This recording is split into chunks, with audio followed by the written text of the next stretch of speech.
This was never meant for the public, but now it might be the only evidence we have left.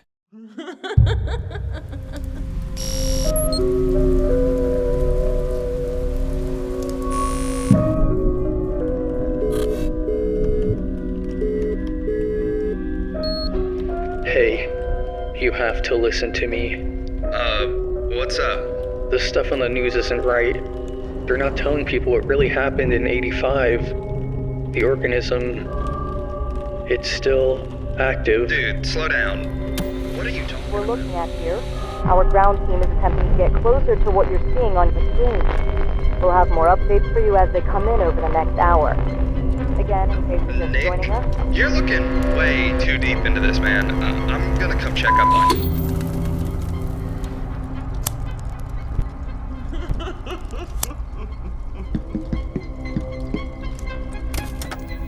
If something happens to me, people need to know the truth.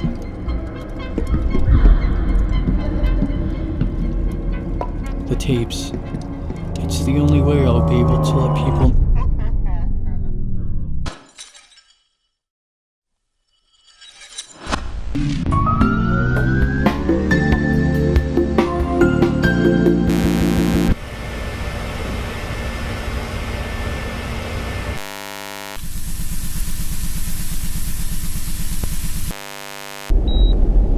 Mental stability, 89%.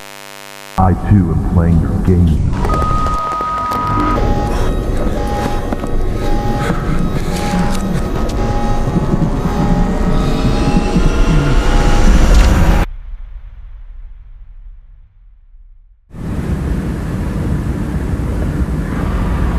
There's one behind us.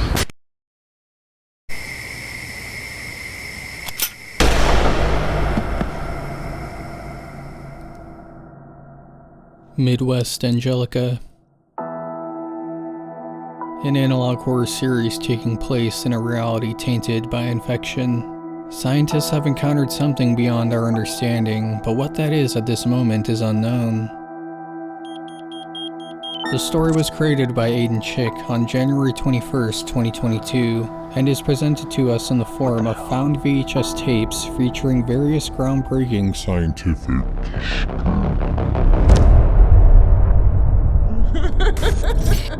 22 videos posted to the account. Each new release leaves us fragments that lead deeper into our own destined extinction.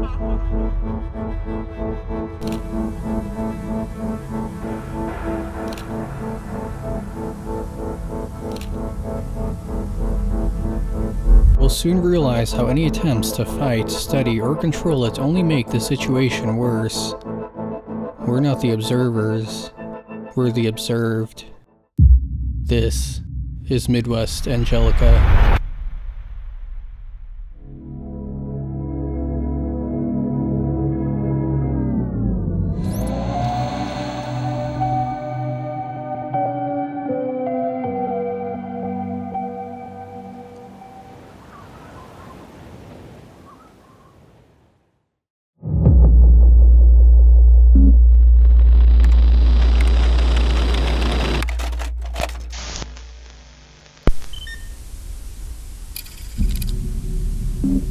The tape was discovered at the Oklahoma Cherokee site.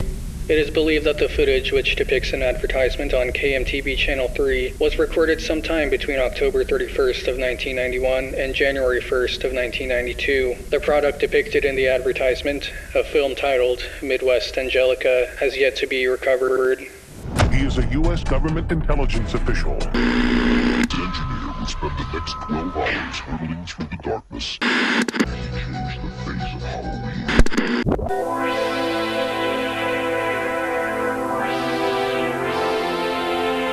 In the year 1999, a corpse descends from the cosmos, right into your backyard.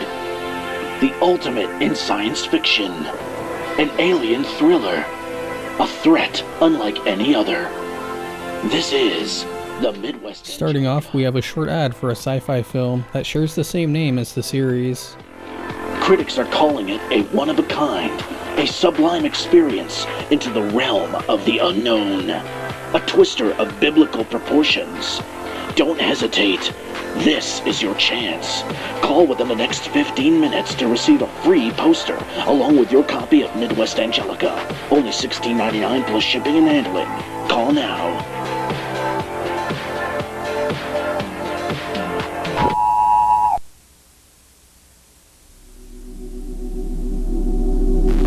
Interesting. A tornado warning that KMTV Channel 3 issued for Washington and Douglas County. We've now established our story takes place on the eastern border of Nebraska, but we're not sure if the tornado warning has any meaning at the moment, so let's move on to our next entry and see what else it has to offer.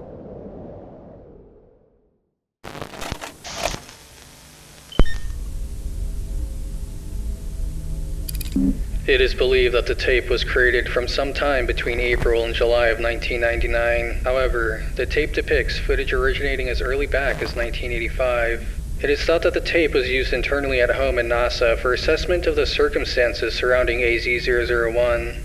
The tape was discovered within the Grand Forks Technical College rubble.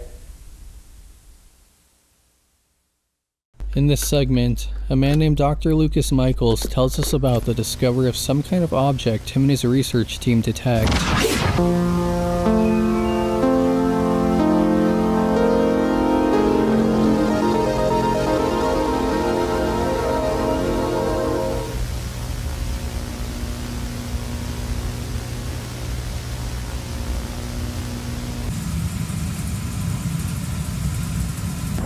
Around April of this year, we picked up an anomalous biosignature around Jupiter's orbit.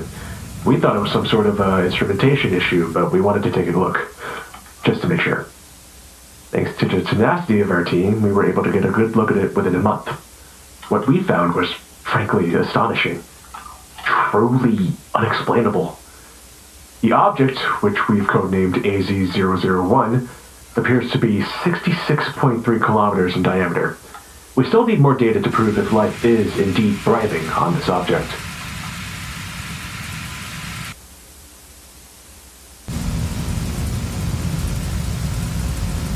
We've determined that AZ-001 is in fact harboring life.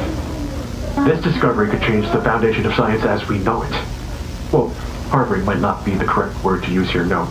We believe AZ-001 itself is alive. Or at least was alive.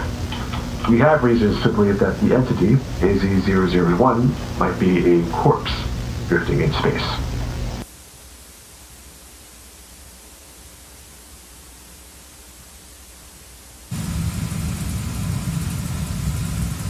AZ-001's trajectory has been calculated. Based on our calculations, we believe that it will reach the vicinity of Earth's orbit by the year 1999. Due to the implications of AZ-001's existence, NASA has made the decision to form a group, known as the Division of Heavenly Operation and Material Examination, or simply known as HOPE. This group will study AZ-001's composition, trajectory, and will hopefully make contact with the object in 1999. It's also designated to hide the existence of AZ-001 from the public. I have been chosen as one of the lead positions in HOPE.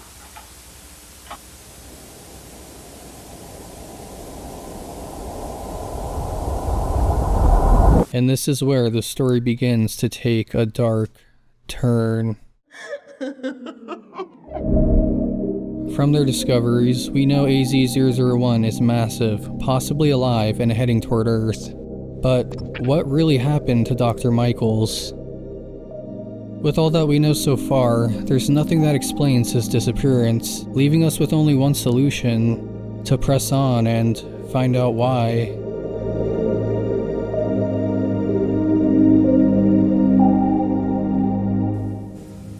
Research continues for 10 years. My name is Dr. Ray O'Connor, and I am head of psychological contamination research here at home. In the past few years, we have made incredible discoveries regarding AZ-001. It's almost strange to say this, but the object seems to be emanating massive, detectable brainwaves. We have detected the presence of delta waves here at home, HQ, which are the same sort of waves generated during deep sleep in humans. We are currently in the process of attempting to decode these waves to gather more information regarding AZ001 and its potential effects. Interesting.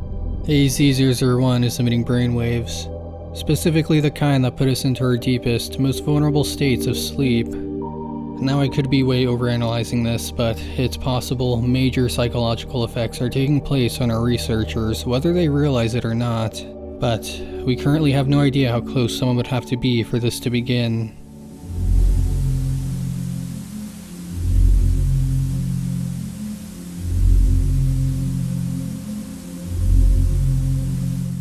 We fast forward to January 1st, 1999, and the object has now reached high Earth orbit, just 22,000 miles above Earth.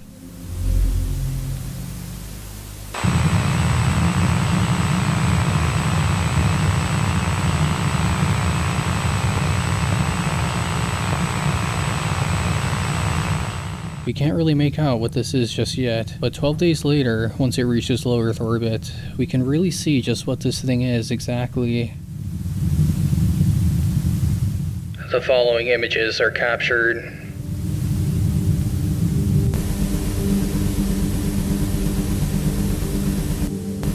This isn't some rock drifting through space.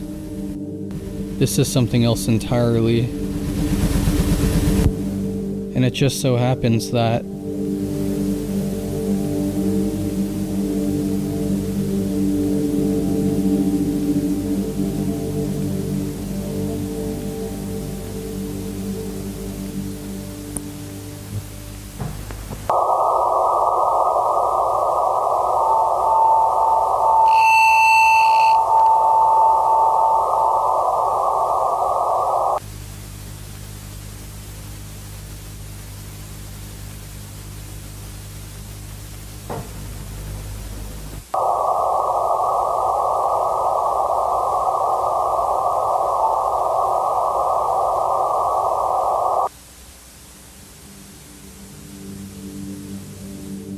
it's heading straight for us.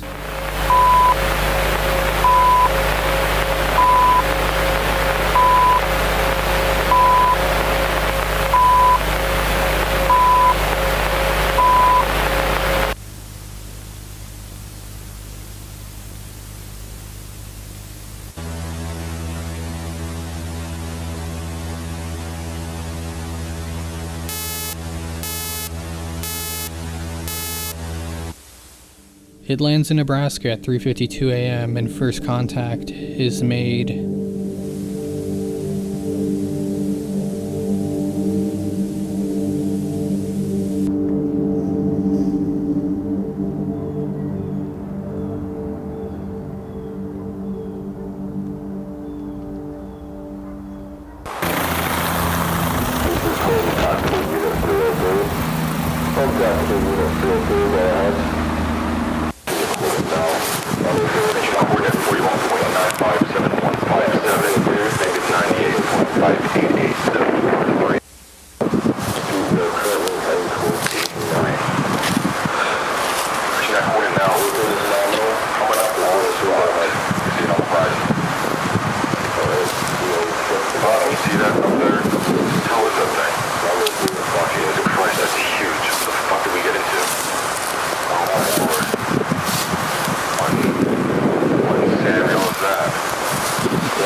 Areas in motion, huge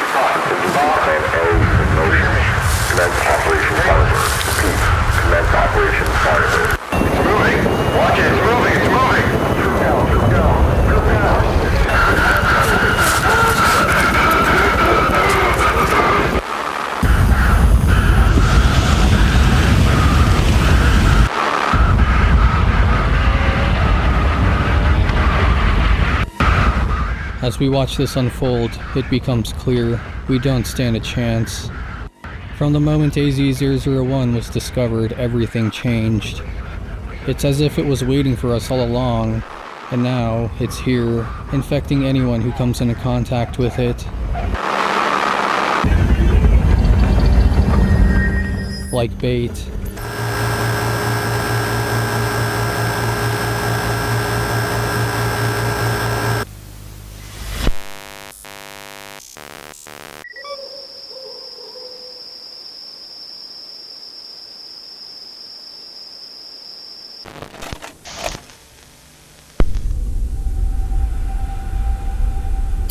The footage is believed to have been recorded sometime in 1995. No known records of any pesticide tests were found to have taken place in the areas shown that year.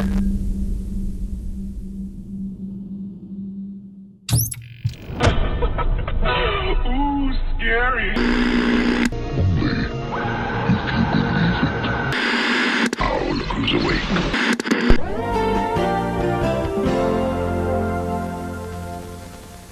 Attention. If you or loved one are living in any of the counties shown on your screen, you are encouraged to consult your doctor or call the toll-free number below for a free evaluation today. Tests of an experimental pesticide containing ingredients linked to insomnia, somnambulism, strange or uncomfortable dreams, and general sleep problems have previously occurred in these areas, and your input is critical in evaluating the product's safety for consumer use. Again, if you or loved one are living in any of the counties shown on your screen, you are encouraged to consult your doctor or call 1-800-555-4663 for a free evaluation. Things get interesting here because we're met with a catch-22. The public service announcement claims that there's pesticide testing going on in the county surrounding AZ-001's landing site, but the description says otherwise. Thinking back on the symptoms shown though, we're met with a revelation. They're exactly what you'd expect from exposure to these brainwaves. Nothing like what you get from ordinary pesticides. So then, what's going on here? Is this just another test, or is the wording actually about something else entirely? I mean, the whole announcement sounds like a cover-up, and I'm just curious to see why they're so bent on keeping it that way. What exactly is happening to people when contact is made?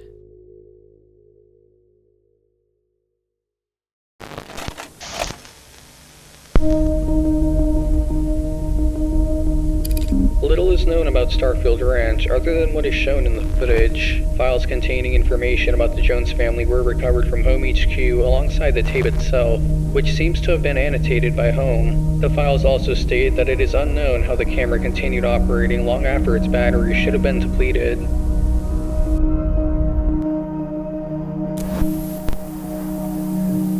We're back at the day of arrival. Just a few miles from the impact, rancher Avery Jones is woken around 4:30 a.m. to his dogs barking. His son begins recording shortly after.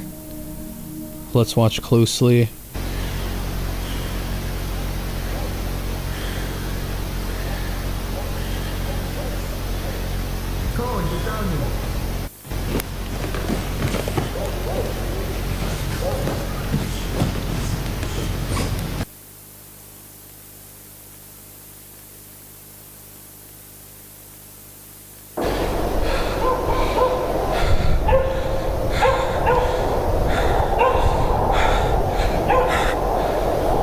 Grab Max. I'm going to get the rifle. What happened to Rocky? I don't know. What happened to...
Mom? Mom?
What we just witnessed with the Jones family shows how quickly and thoroughly AZ-001 can take hold. Contamination that doesn't just affect individuals, but assimilates them completely, erasing who they once were in a matter of seconds. So, now what? What do you do in a situation like this? Burning it to the ground isn't an option, and outright avoidance is no longer possible. The danger is immediate, tangible, and spreading fast. Facing this reality forces a difficult question. With such an overwhelming and unfamiliar threat hanging over us, what can we possibly do? How do we respond to something that defies everything we know? Well, we study it. We have to understand how it operates, what drives its spread, and if there's any chance of exploiting its weaknesses. Without knowledge, we have no hope, no way to defend ourselves or contain what's coming.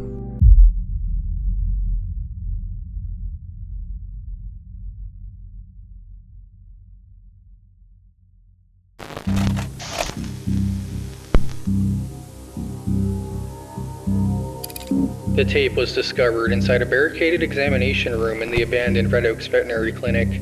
Despite its illicit nature, the contagion shown in the video has yet to be discovered in any form.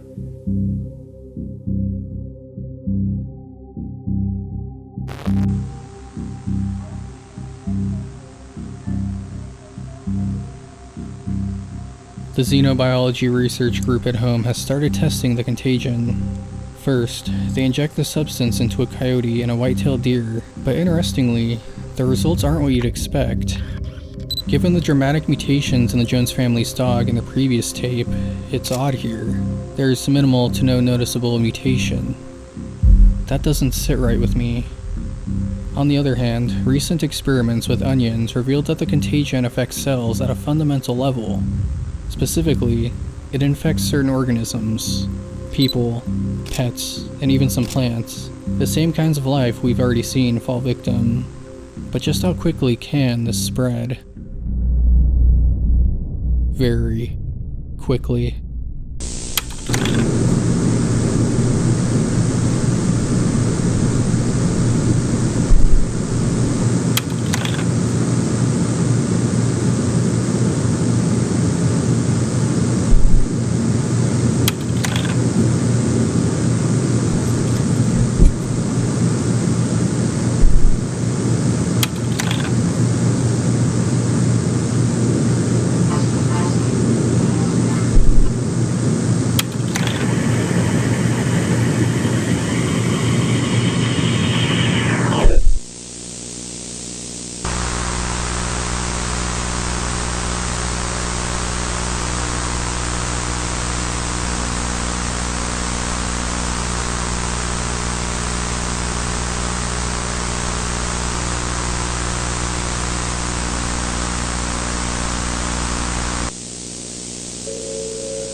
The Starkill experiments raise even more questions than answers. Why do some organisms resist mutation, while others, like the Jones family, are transformed almost instantly?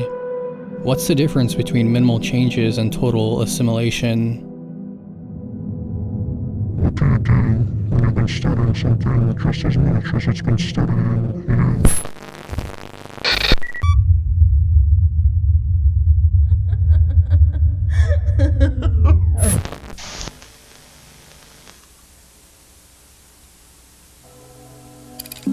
The footage on the tape documents an event believed to have irreparably impeded Holmes' ability to safely study AZ-001.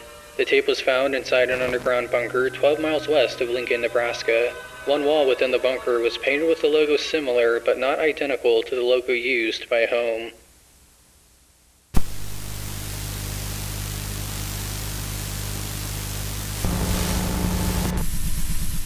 12 days after arrival. A doctor by the name of Andrew Evans returns to the site for samples.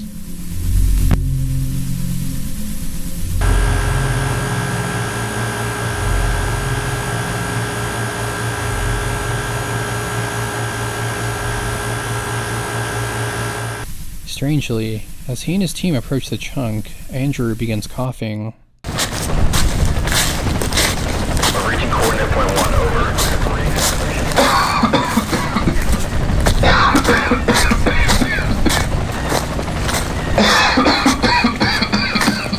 You okay? I'm fine. Vital levels are low. Let's do results containing protocol. This is it, right here. I want this area marked, just for sample collection. On it. Marking area, over. That's all we're gonna need. Request retrieval team. Requesting retrieval team at Alpha Chunk Point A, over.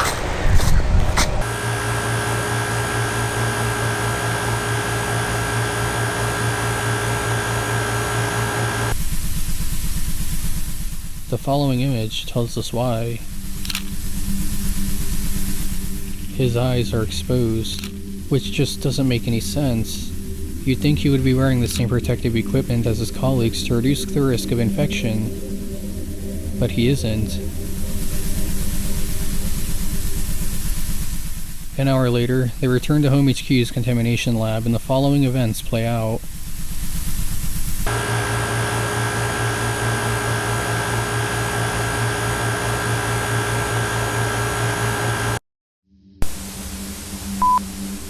Dr. Evans heads to the sample storage to deposit the specimen.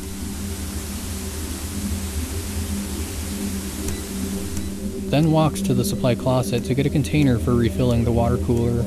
Curiously, he takes longer than usual to do this.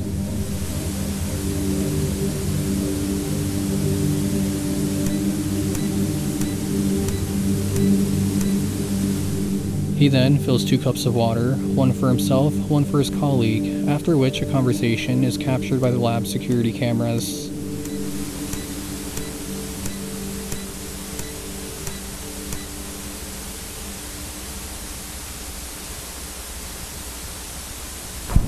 Hey, I brought you some water. Thought you might have wanted a cup. Thanks, Andrew. Were you able to get the results you wanted? Fortunately, much of the alpha chunk was too necrotic to really get any disease and sample from it. We'll likely have to find some alpha chunks connected to the main body of AZ-001. Sorry to hear that. I think I might be able to get you the new data you want once you figure it out. So I'll have to get back to you tomorrow on that. That's alright. We can discuss more about it tomorrow after the meeting.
We've failed. Up until this point, the focus has been on investigation and research. But from this, it's clear that containment has turned into survival. A scientist now infected, another missing, and a cover-up for it all taking place. Out of everything though, I just can't wrap my head around Dr. Evans' eyes being exposed. It makes me wonder if he himself wanted to become infected. But why? Well, from the beginning, the Alpha Chunk has been emitting brainwaves that influence those studying it. The infection doesn't just spread physically, it infiltrates mentally. It's possible that Dr. Evans and the others were drawn to it whether they realized it or not long before any kind of physical symptoms set in. This would explain his strange behavior and coughing fits. Furthermore, the contamination of the water cooler at home seemed to have been a deliberate act to spread the infection further. Basically, what I'm getting at here is the infection itself, coupled with the brainwaves emitted by the Alpha Chunk, might influence the human mind, blurring the lines between voluntary action and infection-driven behavior. But this is only the beginning. It's no longer just a scientific disaster. Infection has spread beyond the walls of home, and it's only a matter of time until the public finds out what's really going on here.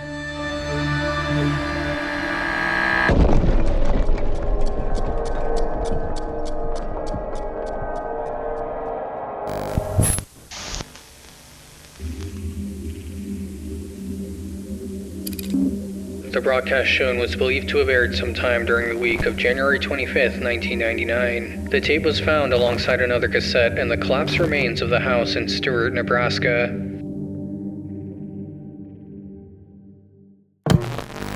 Acknowledge the God of your father and serve him with wholehearted... In this tape, we're shown a short community bulletin inviting us to a local church service in Long Pine, Nebraska. If we can't attend in person, that's fine, because there's a televised version available. Shortly after, a gratitude list is shown, thanking the volunteers helping the community that weekend. Curiously, among one of the names is... yeah. Something ain't right here. And I think it's... Satanic cults and their various offshoots exist throughout the world.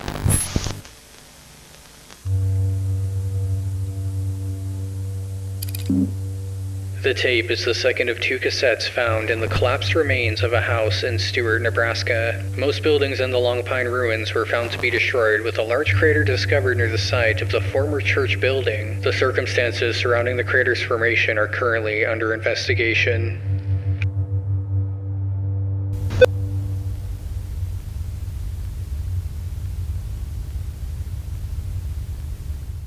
The following record contains accounts of the activities of Officer Sam Page and Officer Andrew Webster on February 11th and 12th of 1999.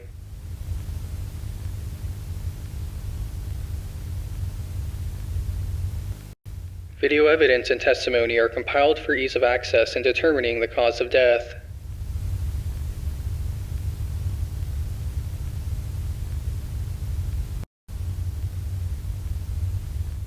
A missing persons report, huh? Don't try that again. Why doesn't he come? I've got everything all figured out. Top to bottom, smooth as silk. Everything's falling apart. Can't trust nobody, nothing.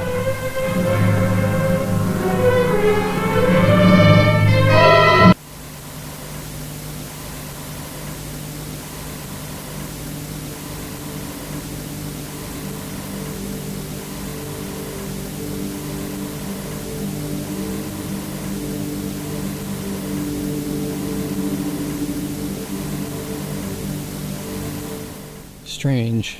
These are the same people who were at the church service.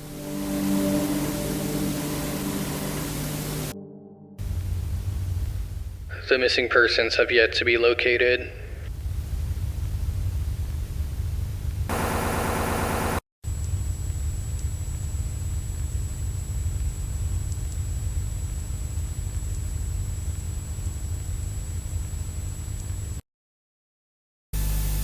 (911), please state your emergency. I'm at 876 Pine Lane in Long Pine, right next to the church. Now, I can't really say for certain, but there's some kind of sacrifice going on. Okay, we'll be right there. Could you elaborate, please?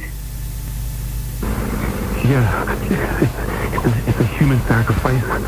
I hear screams. It seems to be like a pagan ritual or something of the sort. Okay, just hold tight. We'll be right there.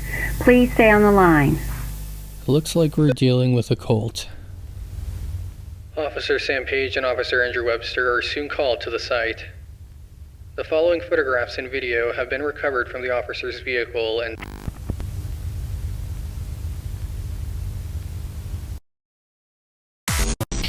Andrew's body cam draws us into his perspective as he approaches the church to cross the threshold.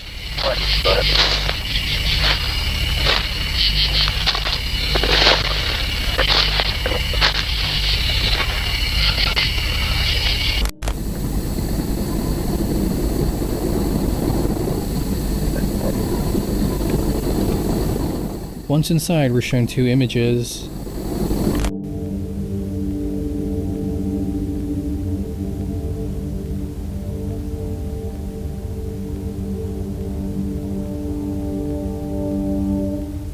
This seems to be a man who was infected. Furthermore, there is text displayed that translates to a gift of the blood of an angel, phantom in its appearance, but insides churn with flesh and blood of the stars. The blessed walk in silence, blissfully closer to his sacred realm, ascended beyond mortals. We have become apostles. Let me say so. The second image portrays some kind of altar, an offering of souls to the body of the fallen reconstruction of God's realm, infinite in its cycle of life, death but a moment of passing time. He is infinity incarnate.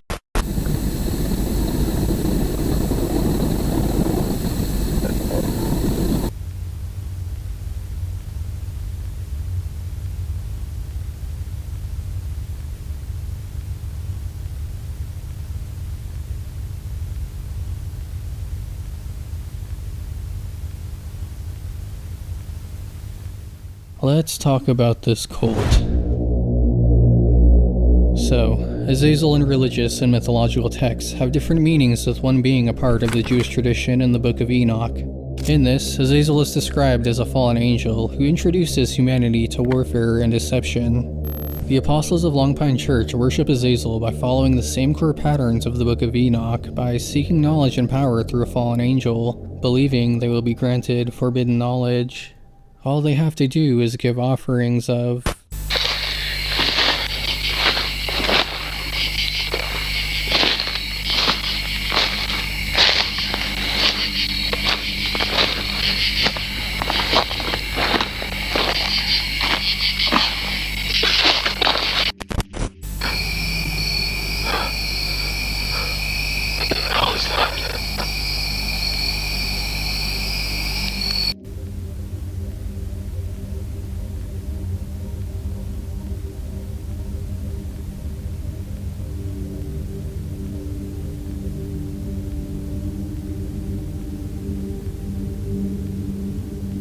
mangled corpses.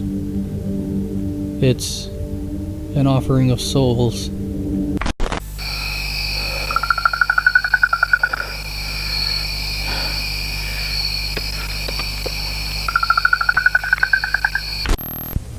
Just like the second image we were shown, these offerings feed the fallen angel, who at this point must be AZ-001. These cultists fully believe that through such sacrifice they will be granted forbidden knowledge, but at a terrible cost. Both body and soul are corrupted beyond recognition. It's impossible not to imagine, just for a moment, how it would feel to be in their place.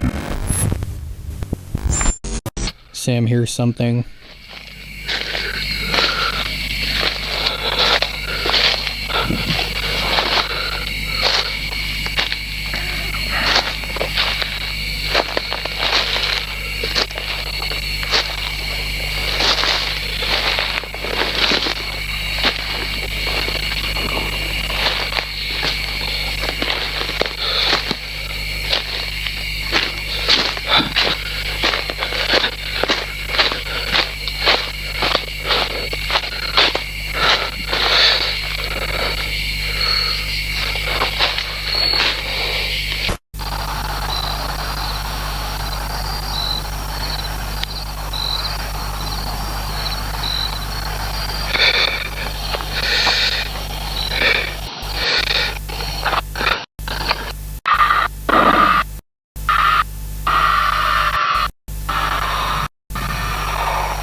Robert Spencer, a CIA operative who comes in and shuts everything down like it never happened. Just who is this person?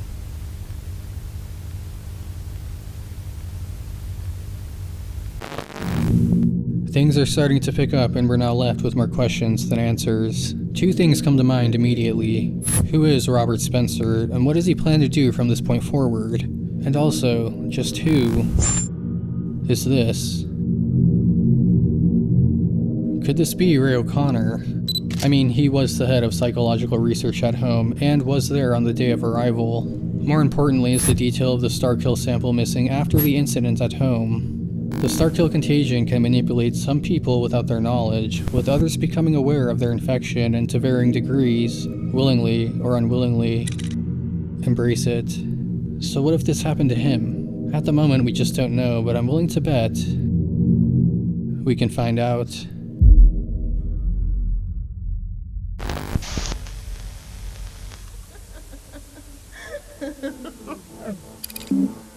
The tape was recovered from what is believed to have been the remains of a home convoy on US Route 183. Based on our recovered footage, February 23, 1999 seems to be the last time any new material was created by the original home group.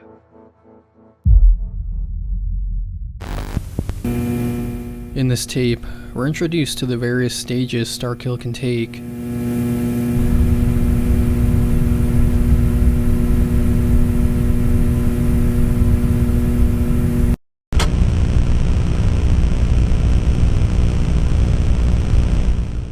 We learn that it hunts the living to sustain life, searches for the most intelligent species it can digest, and then replicates them into something called hubs, which produce even more life forms. These hubs are related to the altar we saw in the previous entry. They produce smaller life forms. We have another called a temple, which we haven't seen yet, but supposedly, it's capable of producing larger. How big they can get is currently unknown, but I suspect we'll be seeing one very soon. Now, there is said to be a fourth stage, and if reached,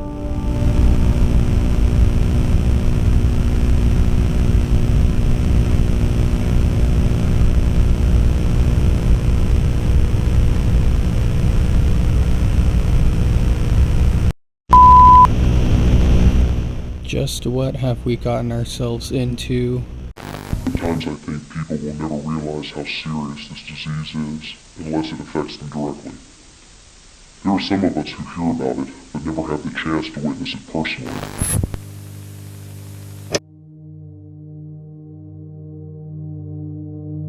We've made it to the end of Act 1, and if you haven't noticed yet, the story being built here is absolutely massive. I want to take a moment and go over what we know so far, because things can start to get pretty convoluted moving forward. So it's established that AZ-001 is some kind of living organism. A chunk breaks off called Starkill and crashes to Earth. The organization called Home attempt to investigate and contain it, but are quickly overwhelmed by its intelligence and adaptability. Its host becomes infected through direct contact or from something already contaminated. On top of this, people can become infected without knowing, and signs aren't always visible. We know the Starkill can also manipulate its host both physically and mentally, sometimes even making them act unknowingly. How does it survive? It sustains on the living by seeking out and replicating intelligent life into hubs like the altars we've seen. But among all this, what really explains what we've seen so far is...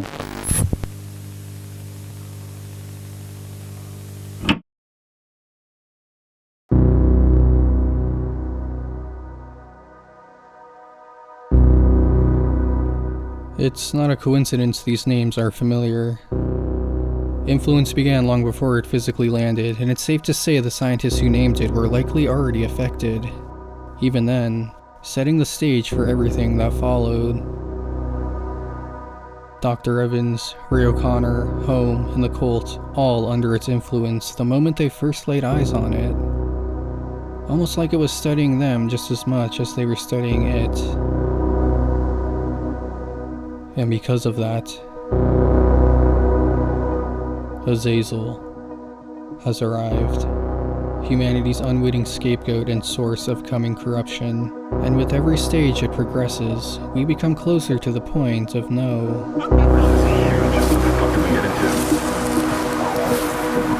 Punch it. Hell with that thing. Punch it. Didn't realize that's huge. Sound like a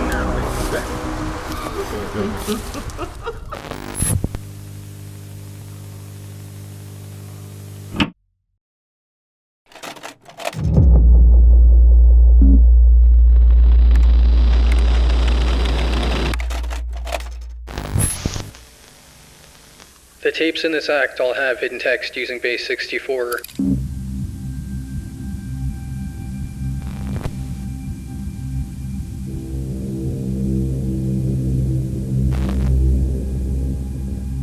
We'll translate them as we go along until we reach the end, see what it comes out to.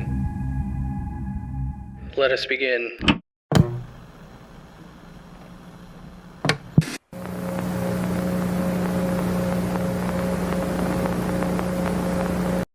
In our first tape of Interlude A, we learn of new findings claiming that the Starkill and AZ-001 communicate with each other on a completely separate reality than our own.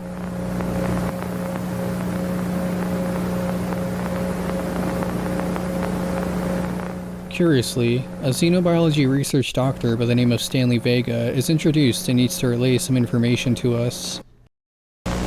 While we previously had a rough understanding of how the Starkill infection assimilates foreign biomatter, and that its methodology for doing so seemingly depends on what intentions it has, we, until recently, failed to understand how different pieces of the alpha chunk seemingly all become aware of new information, even if its pieces are long distances apart from each other.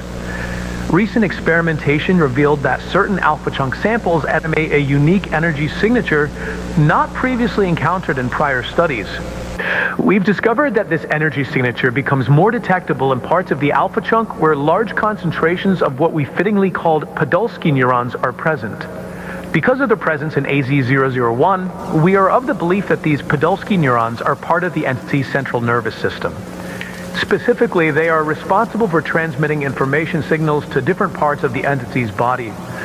The observation that different pieces of the alpha chunk all become aware of the same information simultaneously, despite their masses not being physically connected, leads us to believe that Podolsky neuron signals operate on a principle similar to quantum entanglement. The connected network of Podolsky neurons has been named the Akashic Plane, a separate parallel dimension or plane of reality through which Starkill and AZ-001 maintain real-time coordination and hive mind. This discovery reveals that the infection isn't just biological, but relies on a complex quantum network that goes well above our conventional understanding of space and communication. So then, how do we access this separate reality? Well, a hidden message is displayed that hints this has already been done, but we're going to hold off on this until the end of the tape to gather some more information because testing has already begun. The first of the 3 tests involves Dr. Vega. Some basic details are shown, such as his name, date of birth, the city he resides in, home identification number, and a baseline phrase to evaluate changes in his cognition, speech, and mental state. It might sound crazy, but Vega is basically infecting himself with samples of the Starkill to try and access the Akashic Plane.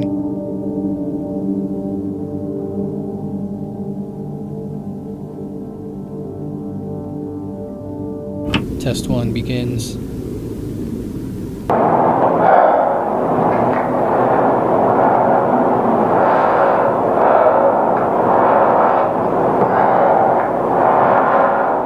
Nothing much seems to happen visually, though once we're shown the brainwaves on the EEG monitor, it's clear something is taking shape.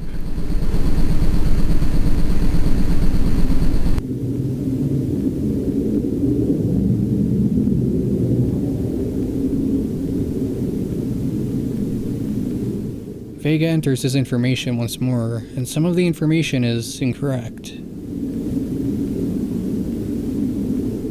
Specifically, his date of birth, home ID, and he's flipped to the baseline phrase now. But the good thing is, he still believes that the test is a screening for infection.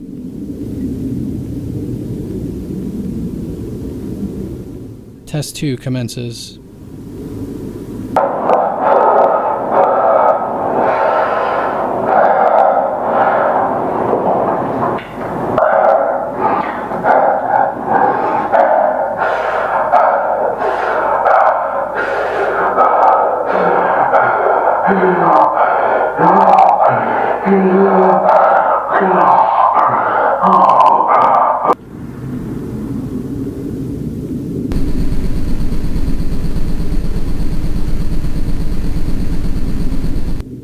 Things pick up in this one, and once Dr. Vega enters his information, it's clear that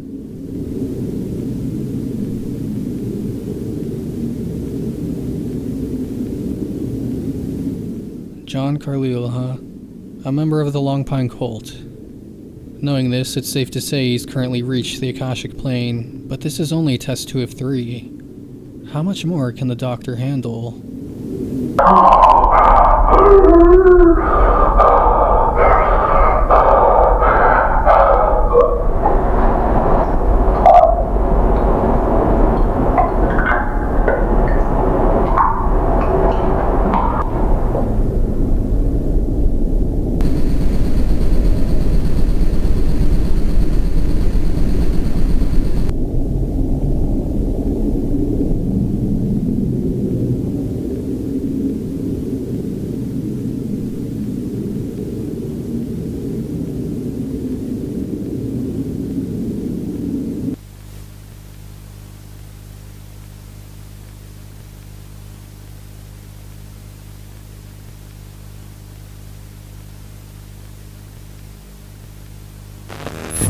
Now, that last part may have been confusing, but you can only think of Halloween until you die.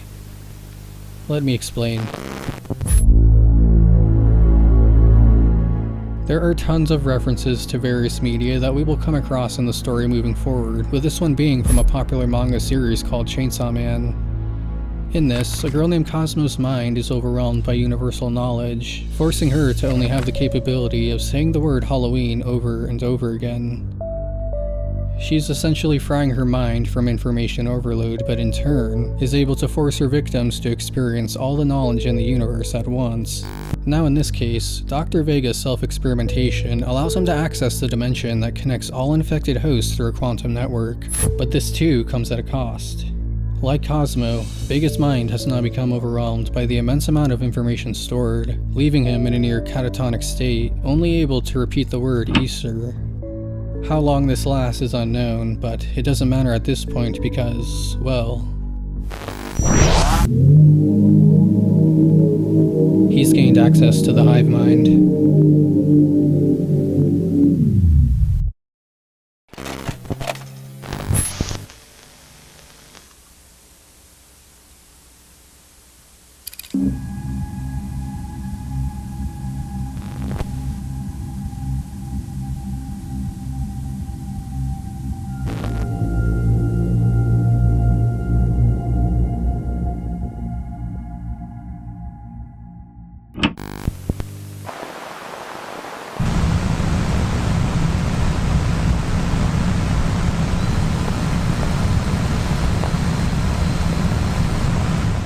In this tape, we transition to Robert Spencer, who has important information about a project he and his team have been developing.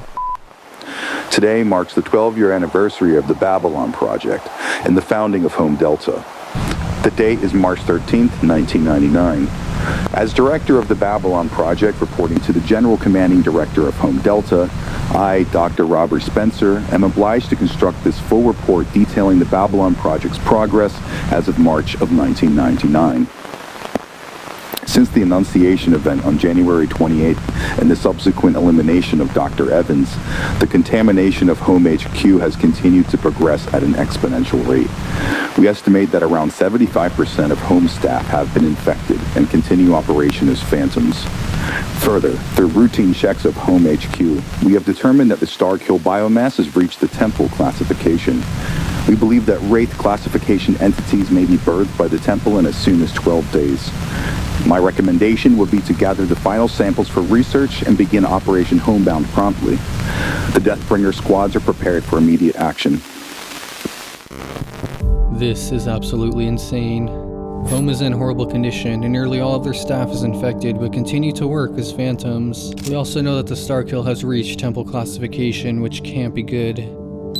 But not all hope is lost. Robert Spencer has already set a plan in motion with Operation Homebound and a team of soldiers known as the Deathbringers. I'm sure everything will go as planned.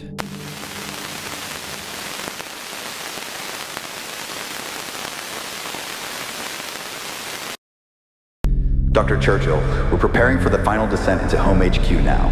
Mission will commence in 48 hours. Good. Spencer, I have a request. What is it, sir? Dr. Stanley Vega of the Xenobiology Group has been researching the Akashic Plane. I need you to retrieve him and his work, but under no circumstances should you allow him to learn the true nature of Home Delta. Understood.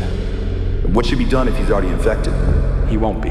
He works in the BSL-4 lab. We've determined that sector to be clean, and it's projected to be clean for at least 10 more days. If he's visibly infected, eliminate him. Otherwise, we will conduct a SIN test to determine if he has phantom blood. Retrieve his lab assistant too, Dr. Solomon Ezra. Same rules apply. If you don't mind me asking, sir, what are you planning with him? My plans with Vega have nothing to do with your job. This is for your own good, Spencer.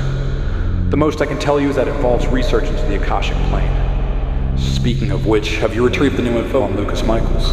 Yes, I have. It's in the data room. I think you'll be interested in our findings. We're not sure what to make of it yet. Good. I'm looking forward to it. When you return, we'll run the SIN test at Nazareth site and continue operations as planned. We're on schedule. Understood. And for Operation Homebound? It will commence April 4th. Interesting. We finally hear an update on Lucas, but it's brief. Hopefully we can get more information moving forward. Apart from that, from their meeting we met Churchill, who seems to be risking his colleagues to further research into the Akashic Plane. What he doesn't seem to realize is that Dr. Vega has already become mentally infected, but it's unknown what stage he's currently at. Let's see how this rescue goes.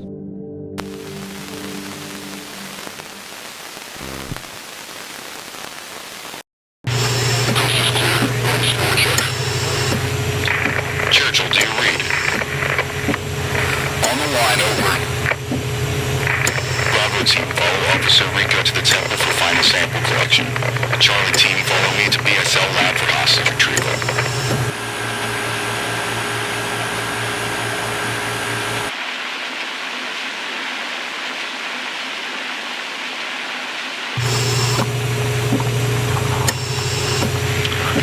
Proceed with sample collection. Avoid direct contact with the star kill.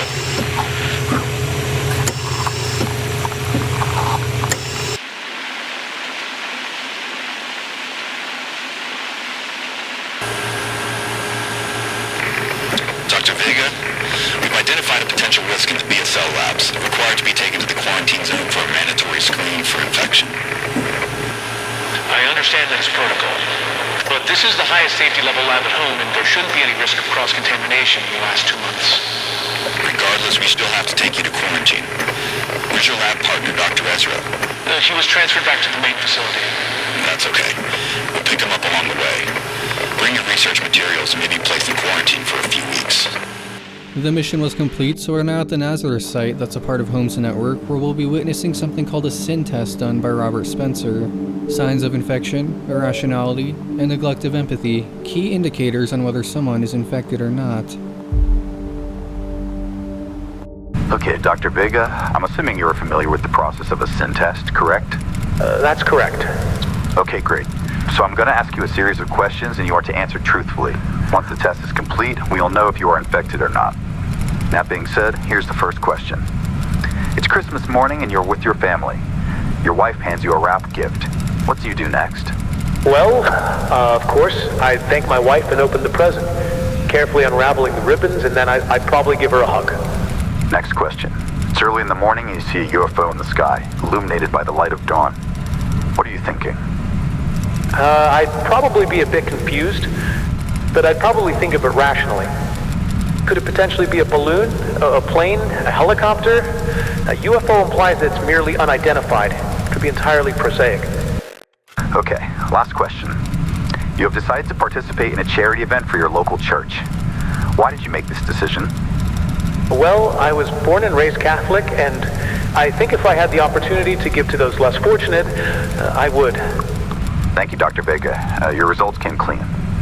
Please exit to the door on your right and remain seated in the waiting room until you are called. Thank you again for your cooperation. Surprisingly, he passes, but wasn't he infected? Next is a man named Dr. Solomon Ezra. Dr. Ezra, are you familiar with the SIN test? Yes, I am. All right. As you know, I'm going to be asking you a series of questions. Answer them truthfully. At the end, we will be able to determine if you are infected or not. Let's begin. First question. You work at a competitive company. The promotion comes down to either you or your coworker. What do you do? I would work hard and try to beat him. I would think, why should he be the one to get a promotion? I, of course, would be the one doing the work. He was just lucky. Next question. It's a Saturday night and you decide to cook dinner for the whole family. What made you make this decision? If I were to do that, it would be because I was hungry. Okay, next. You see a man and woman embracing each other in a field.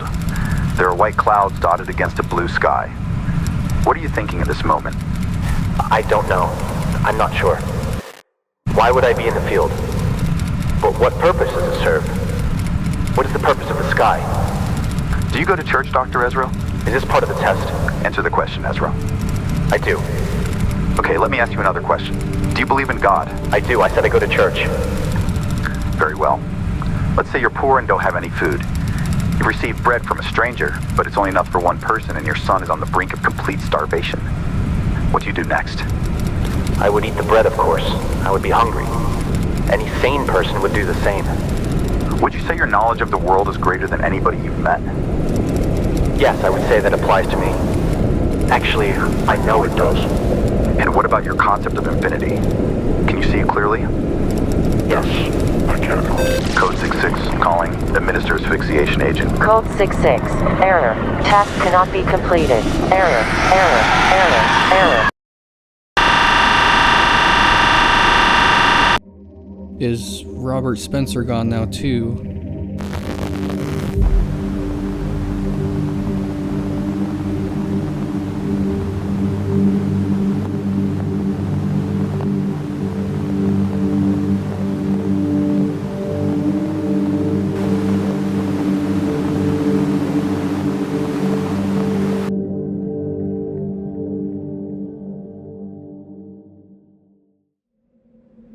Spencer, I know you can hear me, but I'm afraid you won't be able to respond now.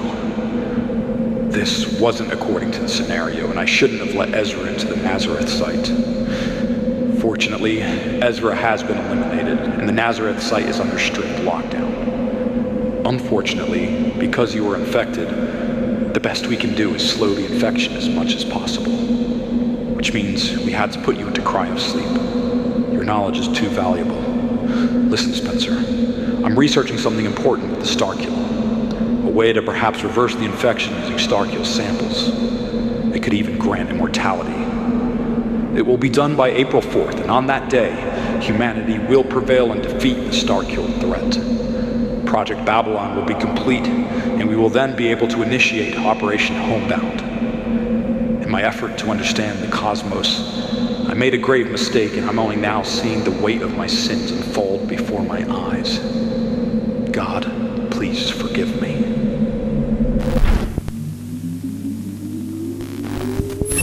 Things have completely gotten out of hand, and it seems no matter what happens, Churchill is still figuring out a way to destroy the Starkill. But in this case, it's a way to reverse the infection and grant immortality. The Sin test tells us some new information in regards to the infection overall and how this will happen. But first, how did Vega pass the test but not Ezra? Aren't both of them infected? Well, the Sin tests weren't designed to detect if someone is just infected. It's to detect if someone has phantom blood. Phantoms are what the Home HQ personnel are. They were accidentally infected and are now mindless drones of the Starkill hive mind. Now, Ezra represents a standard infection. He was consumed by the infection, lost his individuality, and became another phantom. Therefore, when he takes the Sin test, it correctly identifies the phantom blood in his system, and he fails. Dr. Vega is a completely different case. He wasn't a passive victim, he was a pioneer. His research into the Akashic Plane was revolutionary, and he understood the hive mind on a metaphysical level that no one else did. He didn't just get infected, he willingly integrated the Starkill pathogen into himself as a controlled experiment to access the Akashic Plane.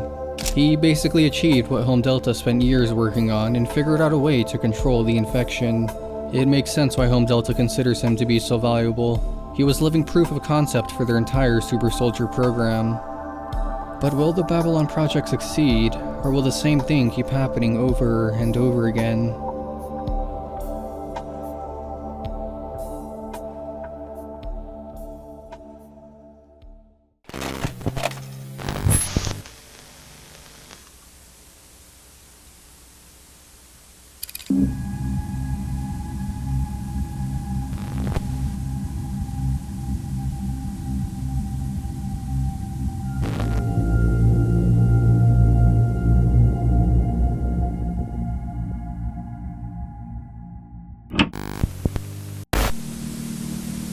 In this one, we go back to when you're after AZ-001 was first spotted and finally get some information on Lucas Michael.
Dr. Lucas Michaels is never made aware of the existence of Home Delta with no further context provided. But why? Up until this point, we've gained little to nothing on him. From the brain scans, it's clear he's been affected, and it makes sense. He was the first to spot the object in 1985, after all. It makes me wonder how big of a role he could potentially be playing in all of this. Following this, we're shown an archived tape of his speech said by Churchill regarding the project he's been researching.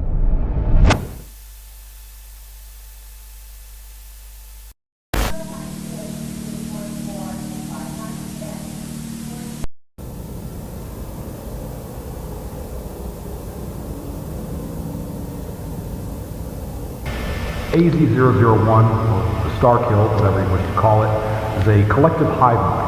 It's one singular organism. It's all connected, and it speaks to itself telepathically.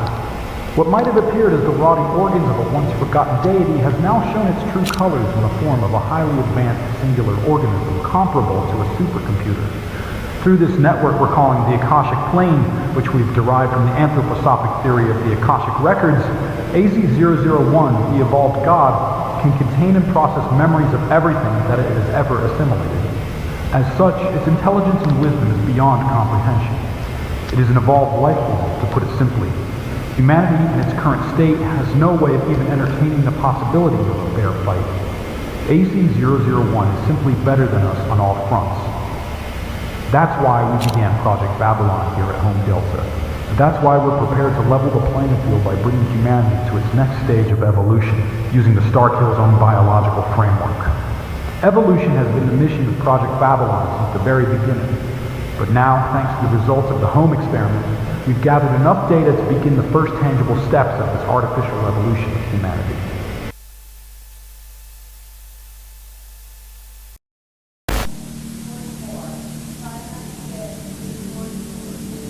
Interesting. This is how the Deathbringers were created. They're elite soldiers connected to the Tower of Babel who are enhanced with Starkill stem cells.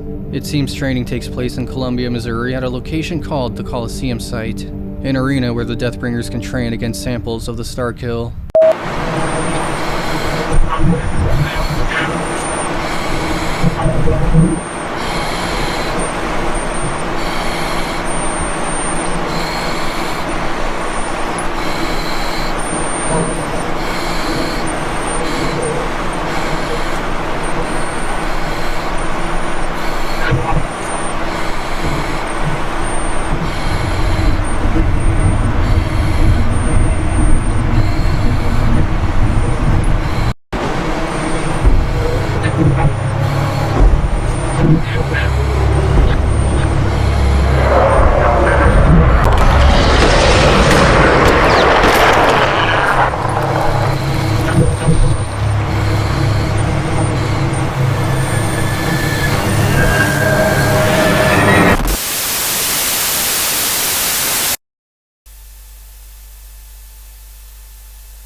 From this, we can see what the stem cells are doing for the soldiers. It's making them stronger, harder to kill, and possibly immune to the very infection that threatens everyone else. Many experiments didn't go as planned.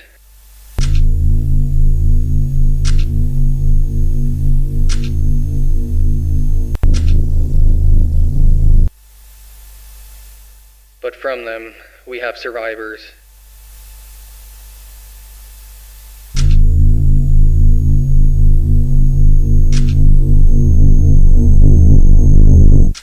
And they are the ones to form the backbone of Home Delta's military. Who is to lead them? Spencer is the one to lead, and has the ability to control the Deathbringer squad with his mind, potentially becoming the most powerful human being in history.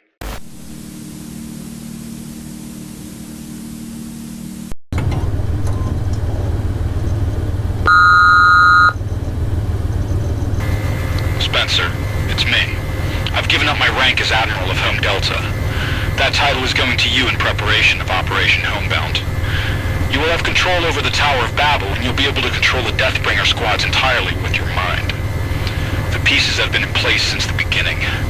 It's unfortunate that you ended up in this state, but this is the only way. Once I finalize Project Babylon, it's all up to you. This battle is yours to decide.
With Spencer's fate uncertain, and the Starfield threat growing, survival hangs by a thread. Whether the Deathbringers become humanity's salvation or its greatest mistake is no longer just a question, but a choice that's soon to be made.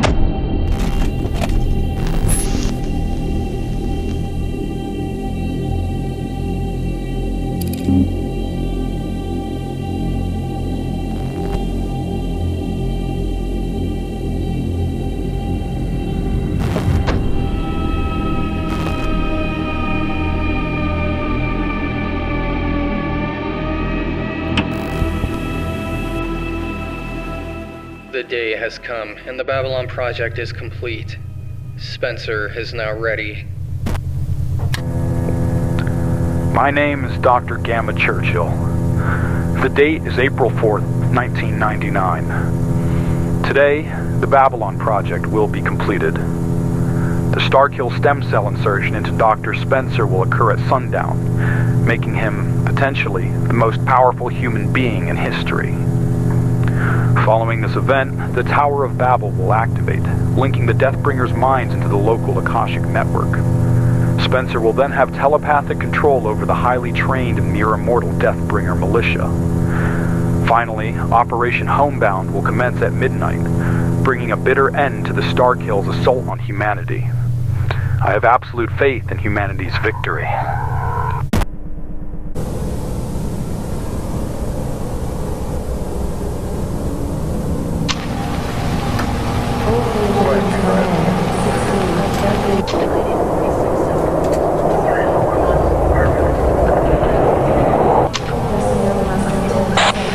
Dr. Aaron, keep monitor 4 on the main screen.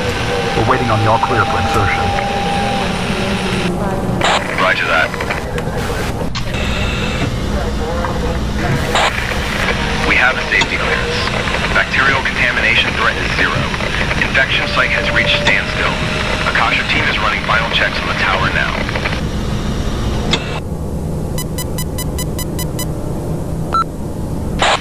Clock is running. On my command, begin the insertion protocol. Ready. T-minus 5, 4, 3, 2, 1. Mark.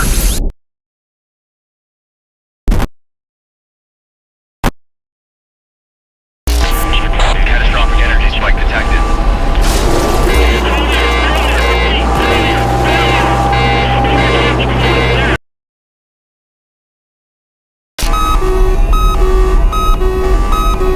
Spencer's gone. Aaron, we need to abort the mission. It's done. Babylon failed. Yes, sir. This might be our only hope. Let's go.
With Spencer now gone and the Starkill taking over Holmes' facilities, it's clear we failed.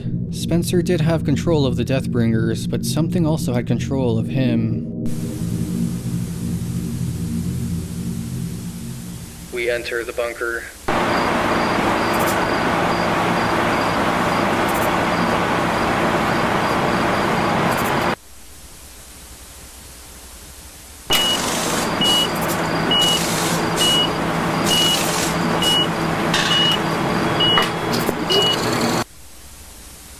We need to work quickly. I'm setting up an Akashic receiver node to listen in on the commands given to the Deathbringers. I'm sure the Starkill is going to use them as some kind of pawn. Are we safe here? For now, yes. I set this bunker up in case of an emergency. I'm the only one who knows it exists. Aaron, while I set this up, I want you to start processing the video logs. We need as much evidence as we can get to deliver to the Pentagon. Yes, sir.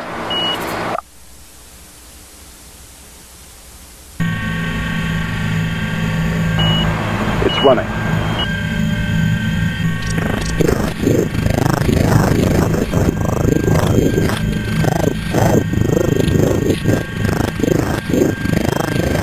What's going on? It's in the Starkill's native tongue, if you will. It's encoded. One of the functions of the Akashic probe is to decode the messages into a readable format. Time 0. No surviving eyes. Restart. 13 moon. West. April 13th. The Starkill is probably planning on faking Operation Homebound.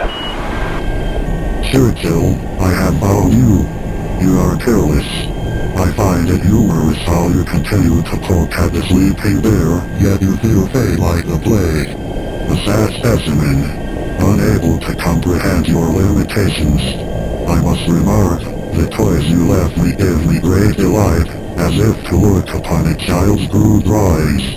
They are almost completely useless, save for the creation of a veil to act as a magician's toolkit. A veil to mask the truth to your governing body. Once your toys have served their temporary purpose, they shall be discarded. I'm sending some to you now as a parting gift. I do hope you enjoy your own creations. Best of luck to you, from Admiral Nero. Admiral Nero. I'm setting up a jammer. We'll make them lose connection. Grab the guns and run for the car.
There's one behind us.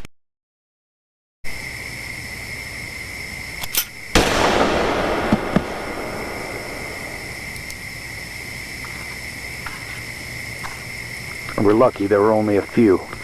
The jammer must have confused them. Aaron, your name will now be Fakebringer. Your mission will be to infiltrate the Babel site and relay any information regarding the Starkill's plans. The suit will protect your biosignature. From there, we will begin our retaliation. Sir, I'm willing to die for humanity. May God bless you.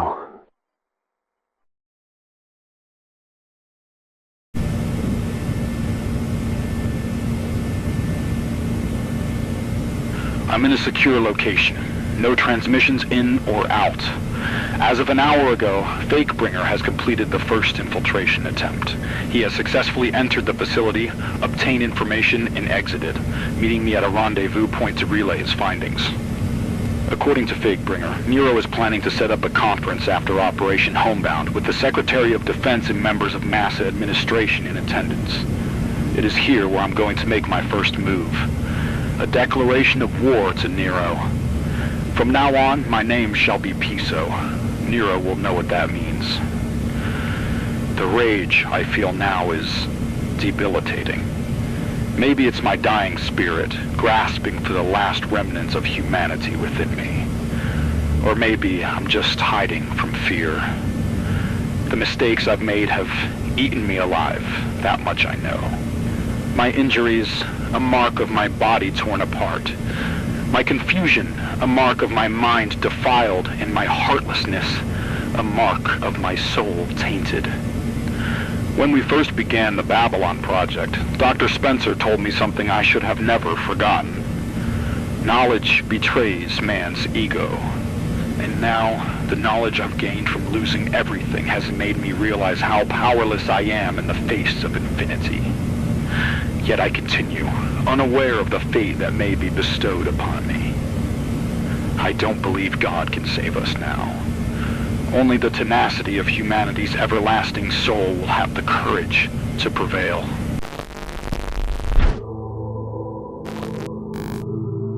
A major revelation has just taken place. Until now, we've only known the Starkill to be an intelligent, hostile organism, but through the Akashic Receiver, it's now evident that it's being controlled by Spencer, who is now Admiral Nero.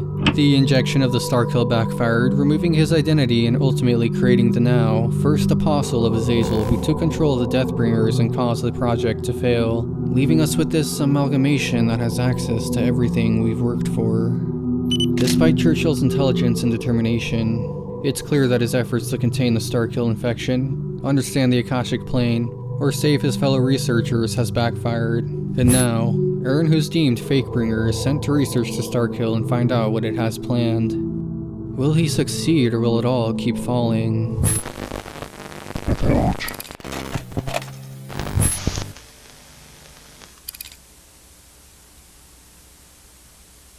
We now get an updated report from Fakebringer on his research into the Babel site, and much of what we've expected so far is confirmed. On April 7th, 1999, Fakebringer successfully infiltrated the now Starkill-infested Babel site and retrieved intel regarding the Starkill's operations.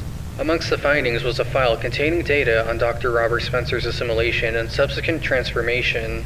This event, known as the Rebirth event, has led to the growth of a Starkill mass far larger than any biomass previously recorded.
It seems these files prove that the Starkill used the biomass from the Tower of Babel to grow to this extreme size.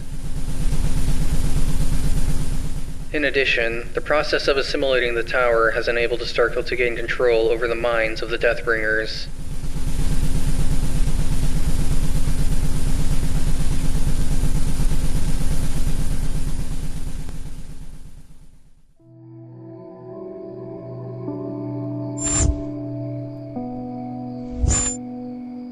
We've now reached the end of Interlude A, and at this point, anything tried has resulted in complete failure. But, from failure, we've gained tons of information on the Starkill and how it functions. The Babylon Project was an ambitious attempt to regain some sort of control, but from it, we lost Spencer and gained Admiral Nero, a fusion of Spencer's original mind, the Starkill infection, and the cosmic consciousness of the Akashic Plane. With this, two things come to mind moving forward. Do we fight back? We'll become concerned.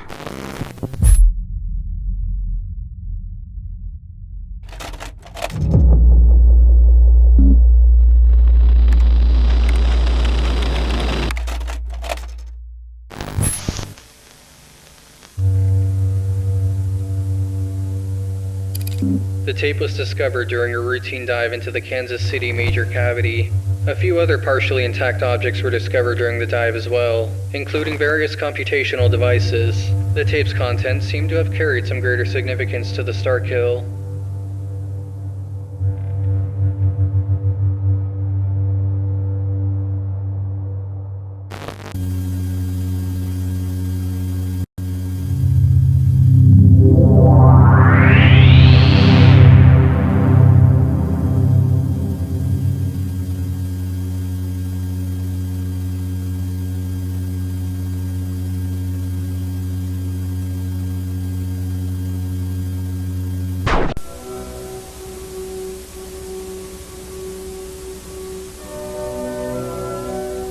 Operation Homebound commences.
succeeded, right? I mean, we just witnessed the bombing of every known infected location, so everything should be destroyed, right?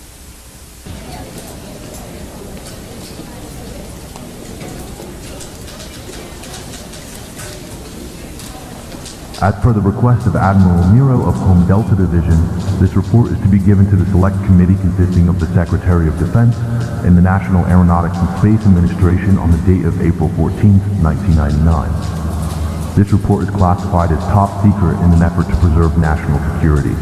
On April 13th, Home Delta forces managed to successfully eliminate all known traces of the Starkill threat. While some Starkill spores remain in the atmosphere around operational zones in the Midwest, these spores were discovered to be inert without the presence of a central biomass hub. Research is now underway at various institutions across the United States to uncover the Starkill's true nature and functionality. Preliminary research performed by Home Delta has led to hypotheses surrounding the possible origins for AZ-001, or possible instances of AZ-001's arrival to Earth in the past. Throughout written history, world cultures and religions describe some variation of an apocalyptic deluge, in which a great destructive force violently brings civilization to an end. Researchers believe this deluge is representative of the organism known as AZ-001 and the subsequent Starkill infestation.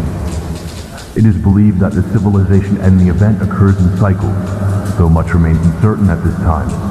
However, what we do know is that the cycle of destruction and violence has finally been brought to an end with the might of the United States military. We may very well even have stopped the power of God himself with just a fraction of our military capabilities. Find solace in that fact, the fact that we have nothing more to fear in this universe, but we have become stronger than God. The oppressed have become the oppressor, and only oppressors have the freedom to choose peace and end the cycle of violence. Admiral Nero, I commend your efforts. You lurked among the shadows as you played your hand. I'm fully aware. You may try to kill me now, but know that the man speaking in front of this committee right now is actually a death row inmate scheduled for execution. I too am playing your game, Nero, and I'm prepared to...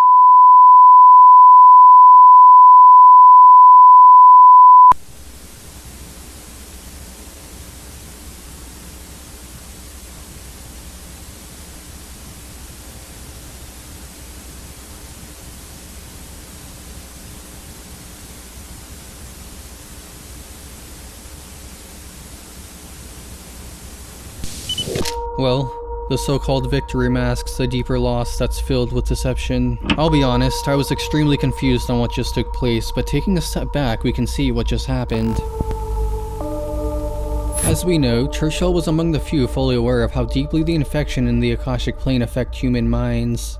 It's almost like he knew Spencer's fate was linked to becoming Admiral Nero.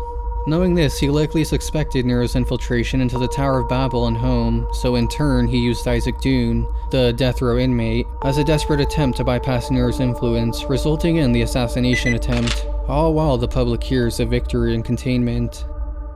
Little do they know the spread is just beginning.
I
As witnessed, the crash of the beta chunk marks a rebirth, a new beginning, and now resistance feels more fragile than ever.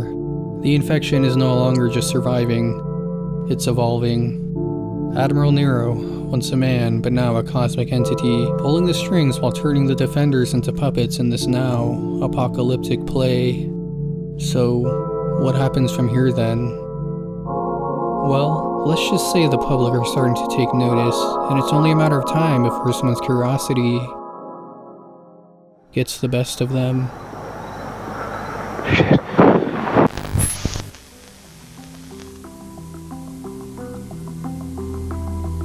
The tape was recorded by Kansas City resident Marcus Lucan in late May of 1999. This tape was found alongside another tape created by Lucan in June of 1999.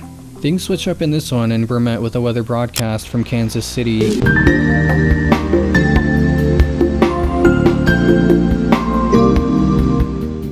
Curiously, this happens in May of 1999, the same time the beta chunk.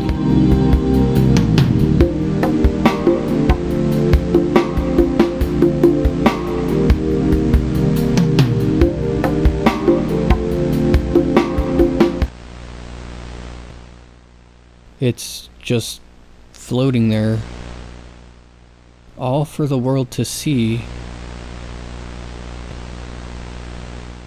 But specifically for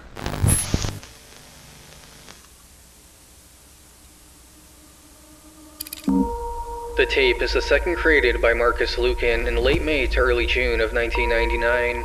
Both were found during a Japanese official investigation in 2001, and they were thought to have been leaked by a former CIA operative. Two other tapes created by Lucan have since been found, though they weren't included in the original leak. We're now in the perspective of Marcus Lucan, an independent journalist from Kansas City, Missouri. We follow him on his journey to try and grasp an explanation as to what he saw.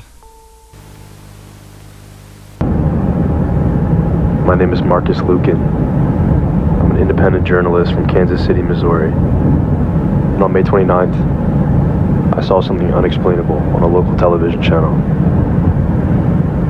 I found out the station is based in Paradise, Missouri. So I'm here today to see if I can uncover any answers about what I saw.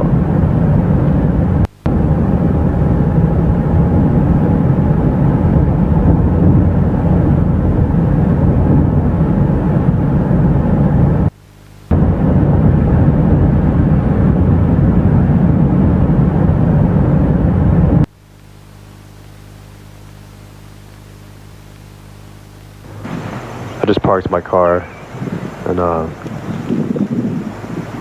just gonna have a look around. It seems like a pretty quiet neighborhood so far. There's not a lot going on here. But I want to see if I could find that lake that I saw on the broadcast. Interesting. Marcus is looking for the lake he saw within the broadcast in hopes of seeing the floating beta chunk. But something seems off about this place.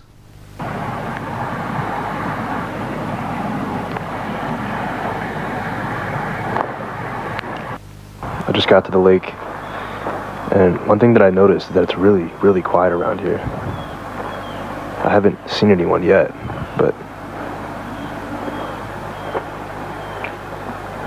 What the hell?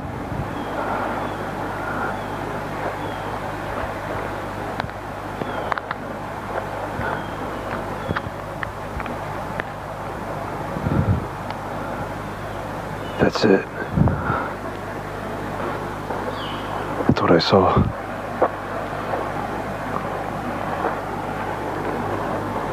Shit. It seems we've located it, and as we can see, things are not going good.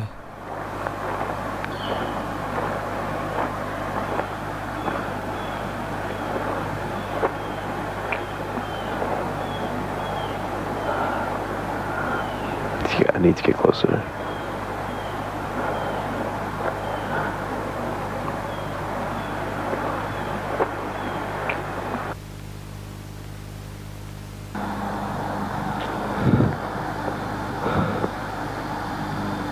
What the hell?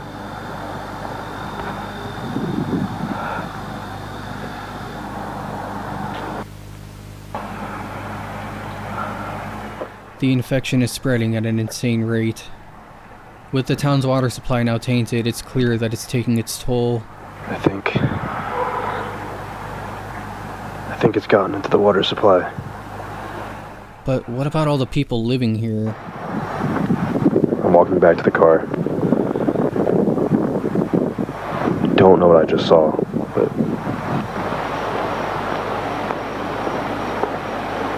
it's awfully quiet around here, to be honest. Something about this place, it's just...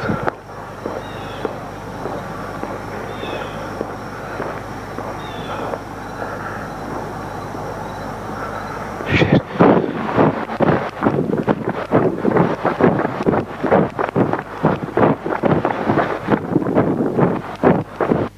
They have become infected. Marcus leaves immediately.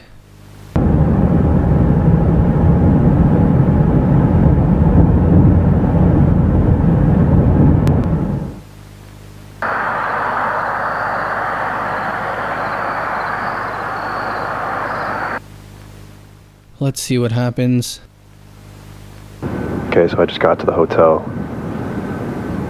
And everything's been fine so far, but I noticed something odd about this sink. So I turned it on and...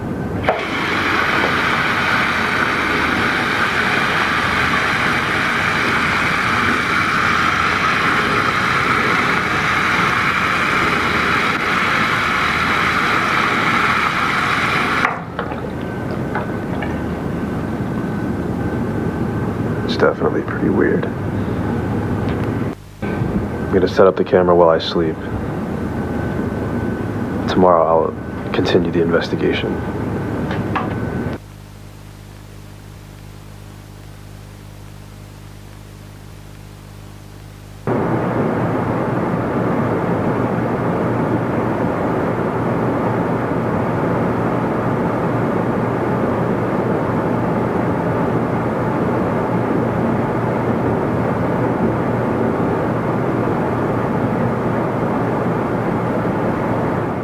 As we watch Marcus fall asleep, he's met with a visitor.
I'm gonna go grab some lunch. I had a pretty weird dream last night, too. I don't remember exactly what it was, but for some reason I woke up today feeling rejuvenated. Like, I'm not scared anymore. I haven't checked the tapes yet, but I will soon. Until then, I'm just going to continue my investigation. Now this is interesting. The encounter Marcus had seemed to have awakened a deeper sense of purpose within him. It seems this entity is now guiding Marcus towards something, whether he realizes it or not. But to what exactly? I just got lunch out of town, and while I was there, it got pretty cloudy. So I definitely think it's gonna rain, so I don't know if I'll be able to film more today. But yeah, I mean, yesterday, I don't know how to explain what happened. I mean, I think the only logical thing is that it was a hallucination, but I don't know.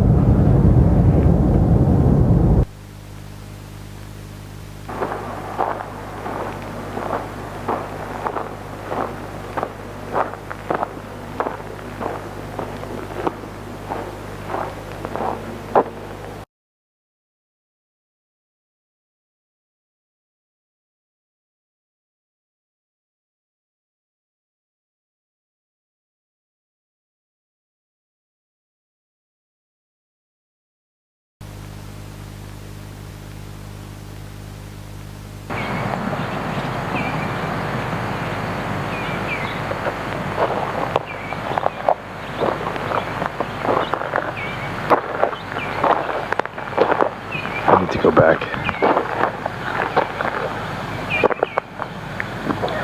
to the lake.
I only saw it on the camera.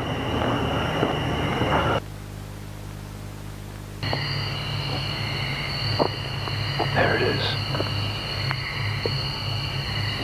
That's what's calling me.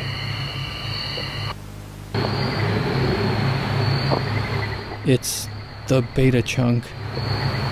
Nested underground.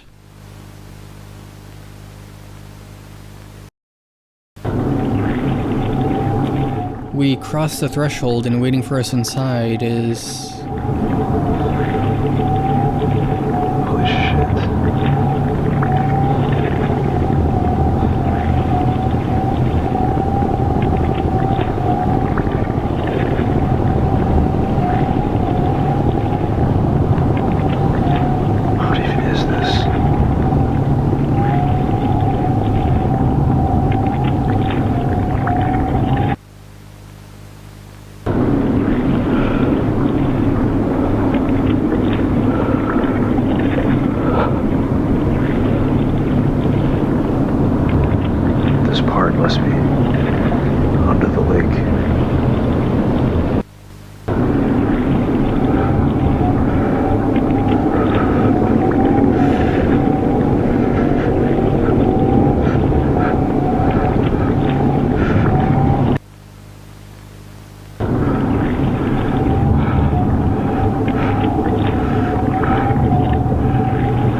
just happened.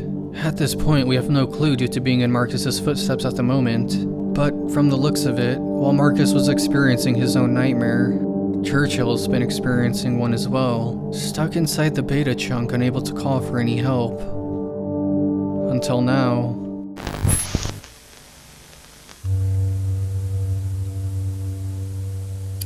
The tape, which contains the third recording created by Lucan, was found to be property of an entirely separate organization. This tape was found alongside another tape that contains footage from Lucan as well as footage from Dr. Gamma Churchill.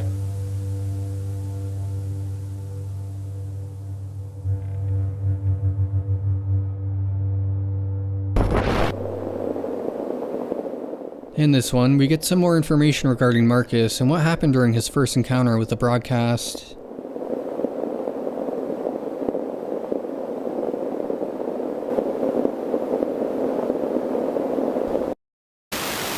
Working for you. You've seen every performance of this play? Yes. But don't you find...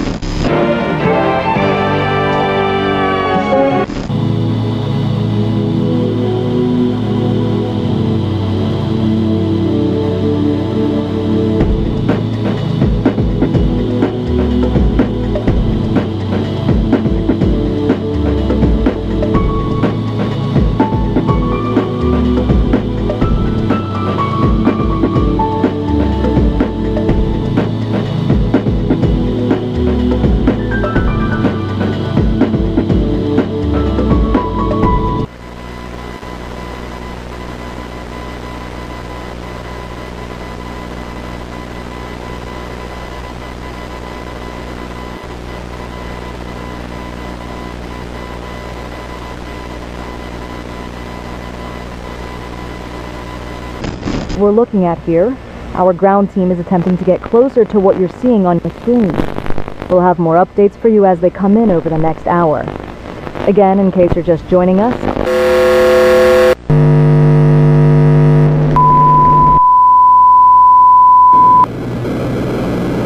for security this broadcast has been terminated. All information pertaining to this broadcast is now classified.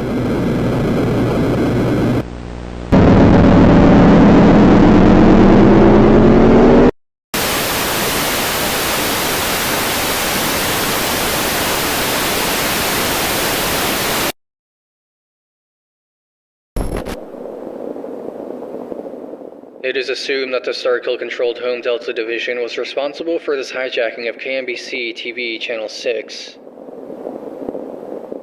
All information about the Beta Chunk's presence in Paradise was kept to absolute secrecy by the Starkill.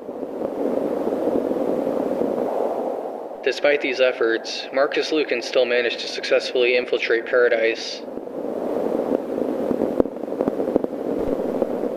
The implications of this fact are unsettling. This is indeed unsettling. From what we just witnessed, it's clear that Admiral Nero and the Starkill have the capability of terminating local broadcast stations. Up until this point, it seems only KNBC Channel 6 is aware of the situation, but considering how thorough the cover-up of the Starkill has been, one can only assume they don't last long before Home Delta Division takes them out. Now, regarding the water boil advisory shown, it's validated that the infection is spreading at an insane rate. So, city officials try to boil the infection away, but considering what we saw on home tape, this won't prevent infection whatsoever. It's only a matter of time until the broadcasts and hijacks attract wider attention within states and federal governments. Whatever game Nero has planned, he best tread lightly.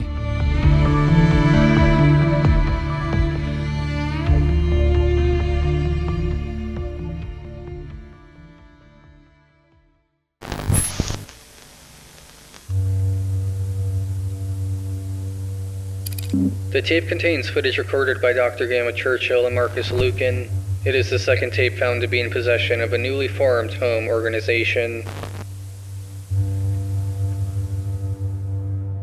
We now learn about the whereabouts of Churchill and his journey leading up to his fate inside the Beta Chunk.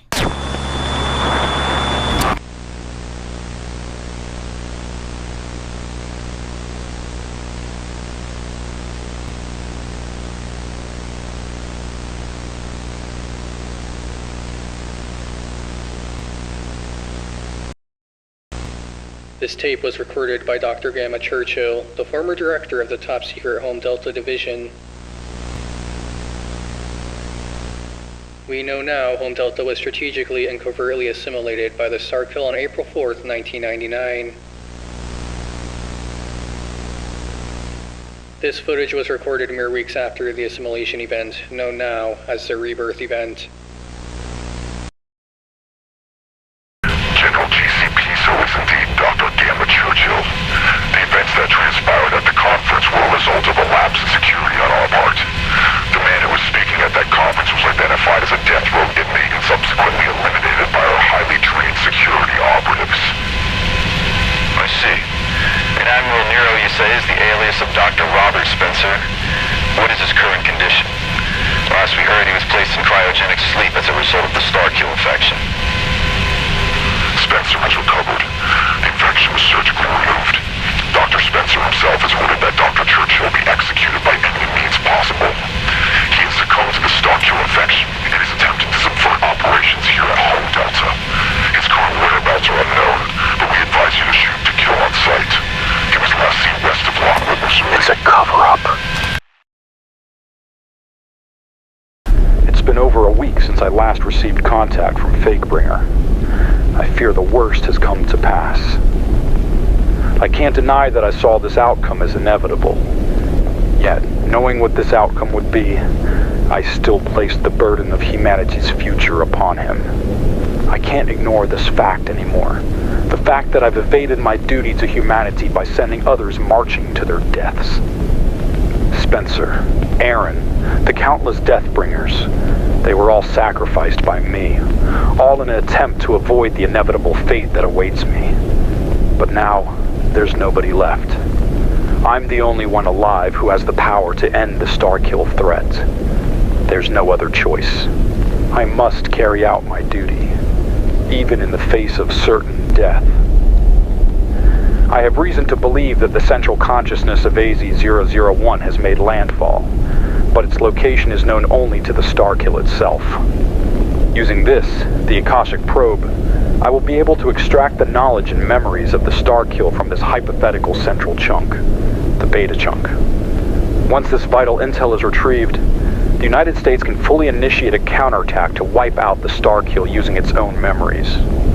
I've determined a range of possible locations for this chunk based on the effect of the Akashic range of the Starkill infection. As far as I can tell, the current core Starkill hubs are located at the Babel site and the Coliseum site. My mission begins here. No matter what, I must survive and locate the Beta chunk before darkness falls on humanity. This is the final stand, and I must do it alone. One man, one mission, save humanity. He's the last human with both the knowledge and the means to carry out this mission. Knowing AZ-001 has made landfall and that the Beta chunk is hiding its location, he plans to extract the memories and knowledge from the Starkill to commence one final counterattack. It's a desperate, high-stakes attempt to turn the Starkill knowledge on itself. But first, we must search everywhere. I'm heading to the Coliseum site in Columbia, Missouri.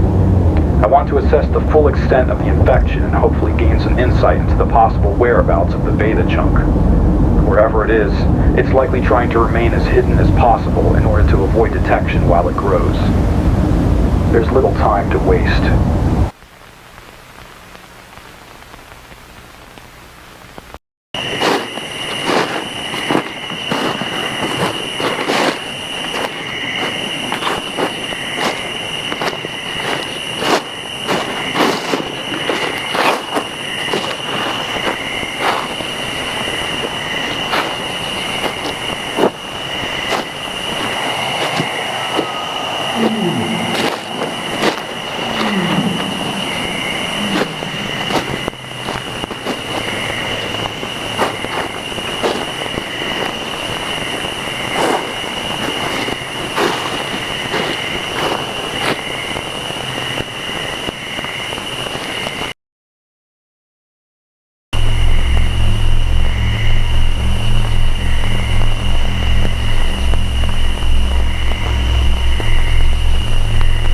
Must be some kind of Akashic node. It's communicating with the beta chunk.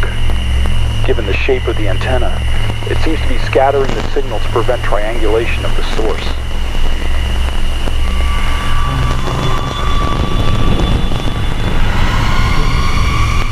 Have you ever noticed your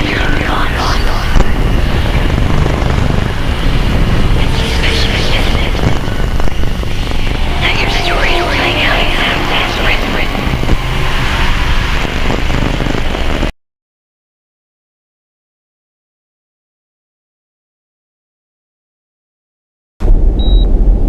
Mental stability, 89%. Neurological pathway connection, nominal.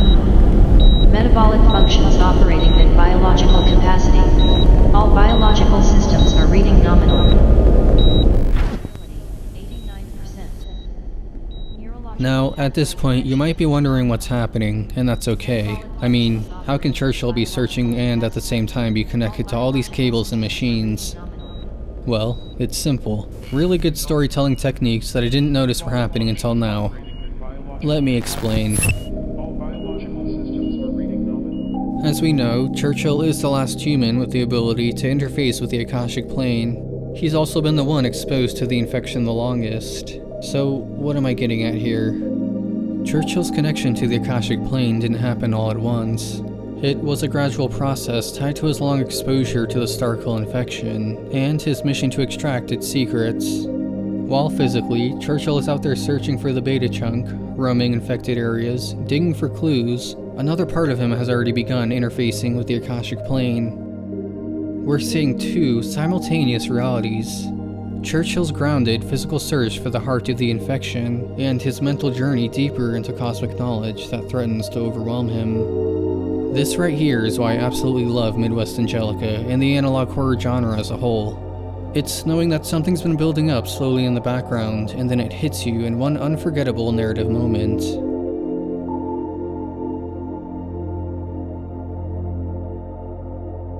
Let's continue to see just what Churchill's fate will be, in the footsteps that follow.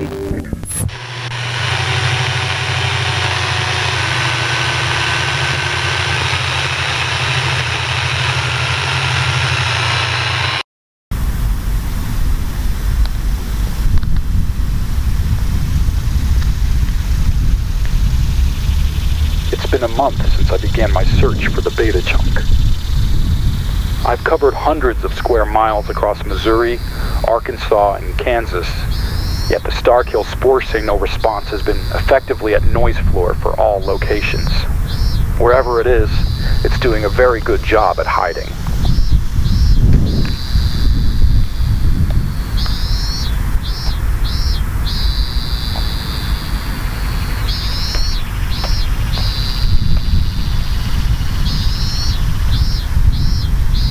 But I think this might be my first clue.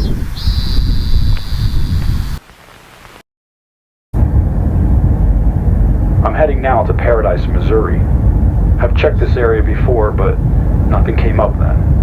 However, given what was on that billboard, I have reason to believe that there is indeed something going on in this town. I'll do a thorough check this time, leaving no area undocumented. This is the best lead I have.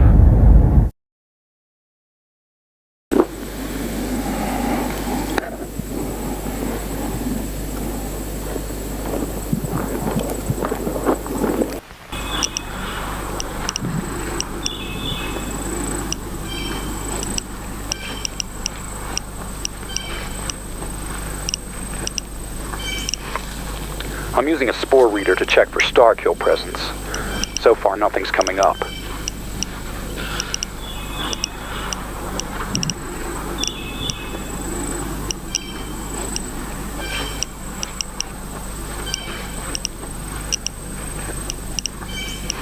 There's gotta be a way that it's spreading, if not through the air.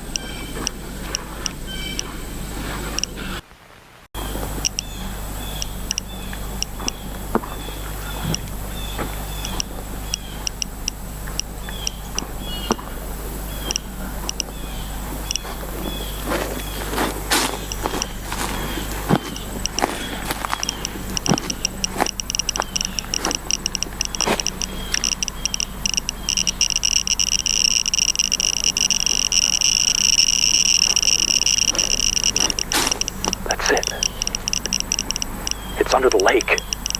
It's spreading through the water. Clever.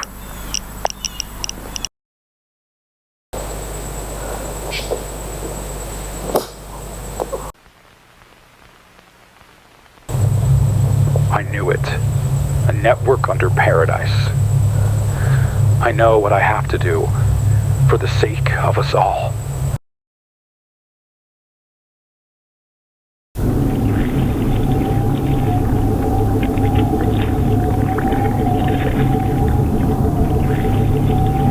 Fascinating. The infection is at least a temple classification. It must be using the lake water as a cooling vent, as opposed to the mushroom structures used for airborne spore dissemination. And it's completely hidden from view.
We've witnessed the events leading up to the beta chunk from both Marcus and Churchill, but it's clear Churchill is no longer capable of moving forward. It's now all up to... Take this. Pentagon. Who are you? CIA. It's for humanity. Take the camera. I don't understand. Go. Sir.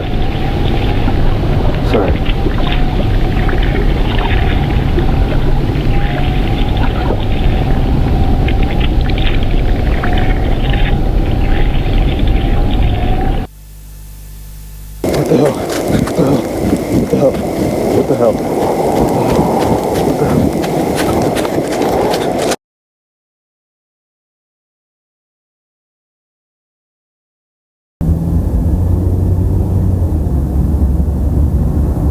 Going to the Pentagon.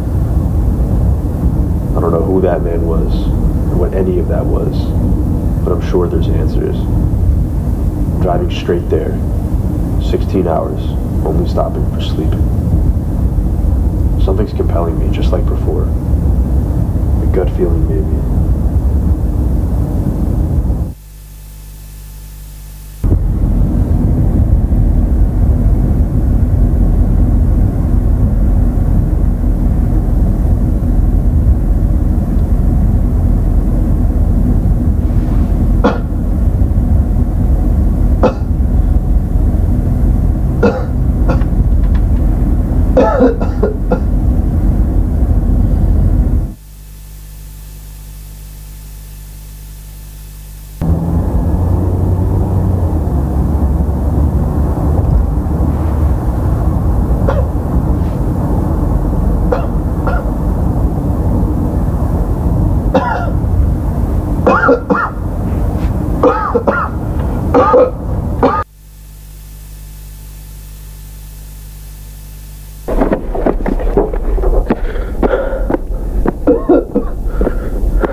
We've failed. And everyone we knew is now gone. You know, it's crazy to think about all that we've seen so far. What began as an object scientists wanted to study has now turned into the worst possible outcome. But it's not over. Not yet. The government has formed a new division as a last line of defense, where the knowledge obtained from the Akashic probe is our last hope to prevent humanity's extinction. But I'll be honest, from everything we've seen so far, I can't imagine any other possible outcome, but at this point, the only thing we can do is just watch.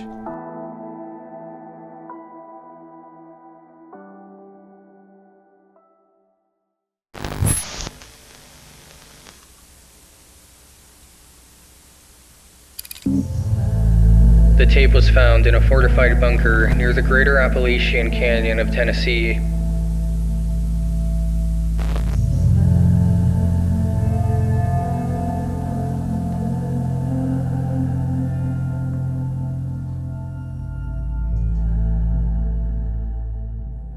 We're now with Home Gamma, and it seems they've already made some discoveries regarding the types of Starkill life forms.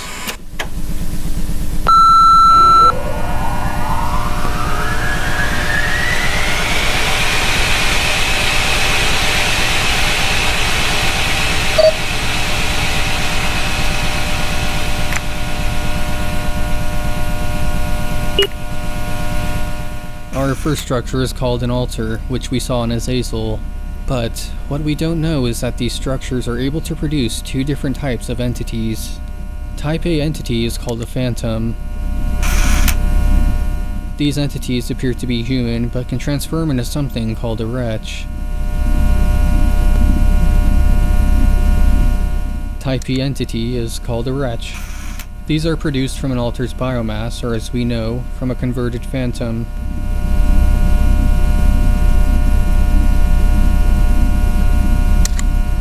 The second structure is a temple that harbors a much larger biomass that can extend underground.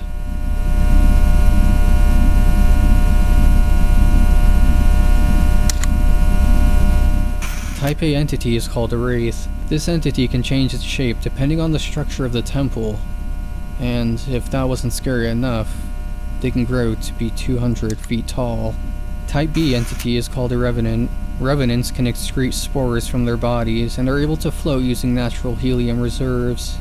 This is what Marcus saw on his trip to Paradise.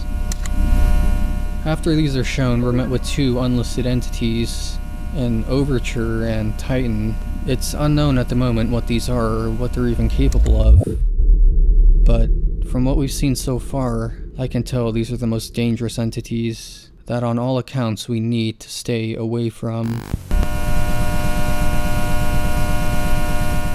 Now, after accessing the classification and learning what entities exist, we check out the biological memory.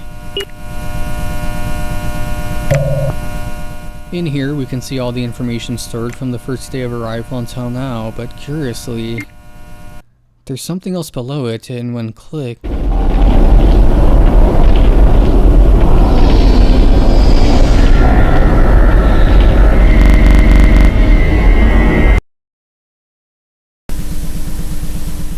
memory recall unstable. Interesting. Well, what about unknown data?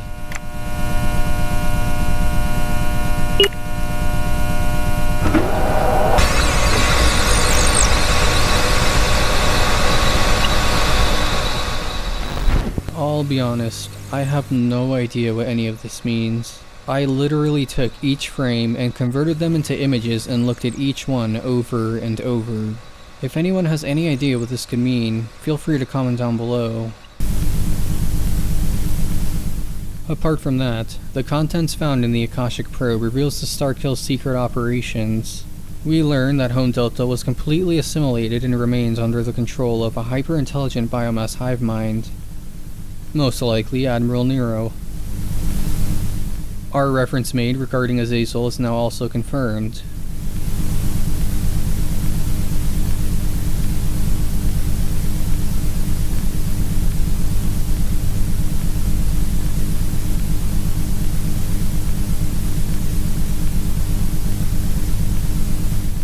Out of everything here though, enough information was recovered from Home Gamma Majestic to begin countermeasure against the Starkill. But how?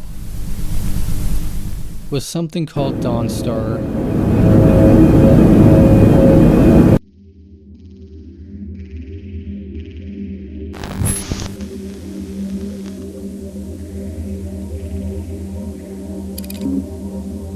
The tape was found in the Greater Texas Chasm and required additional footage taken for the sake of context and visual clarity.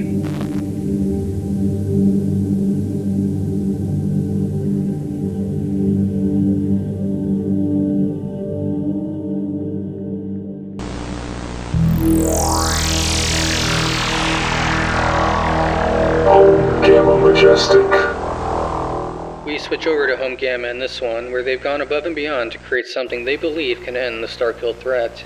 Home Gamma Majestic has acquired the necessary intel to begin humanity's counterattack against the Starkill.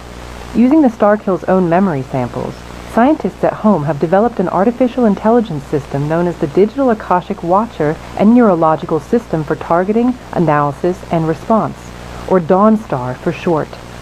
Dawnstar contains all of the Starkill's known memories, and thus possesses the ability to think like the Starkill. As a result, Dawnstar can predict the Starkill's actions with up to 99% accuracy.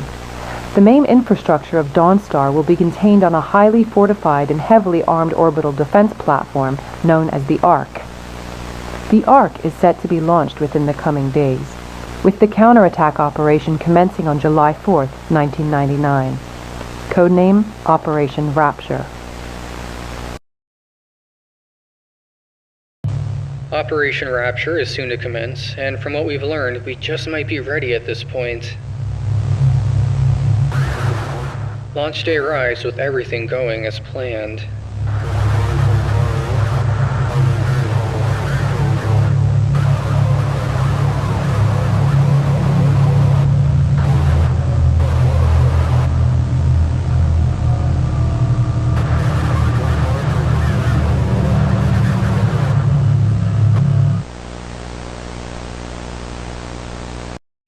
From here, we meet Home Gamma's leading force, Commander Vindex, and get to witness a conversation with him and Dawnstar regarding the next course of action.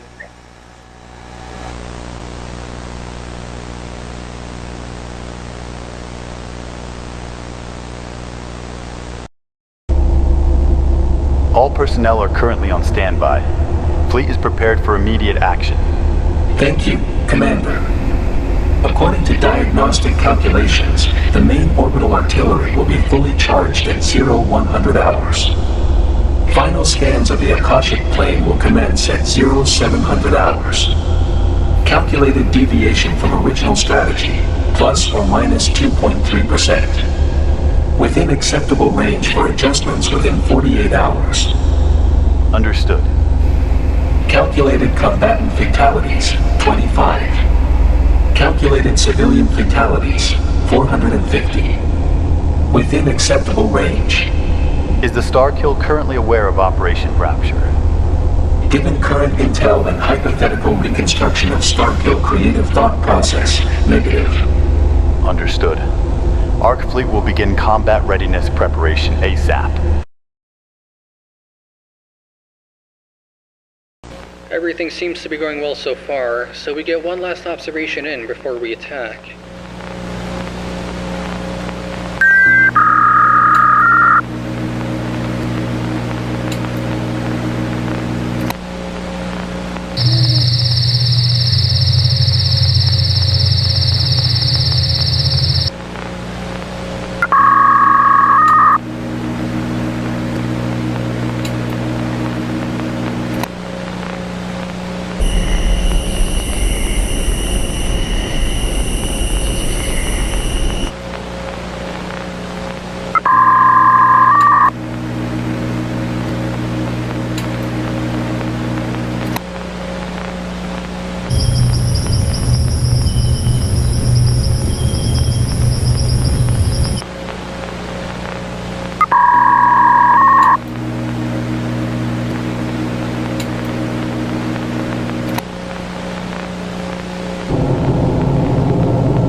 Operation Rapture begins.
adopted an eternal dance, fueled and dispersed by the hand of God, all for his own amusement.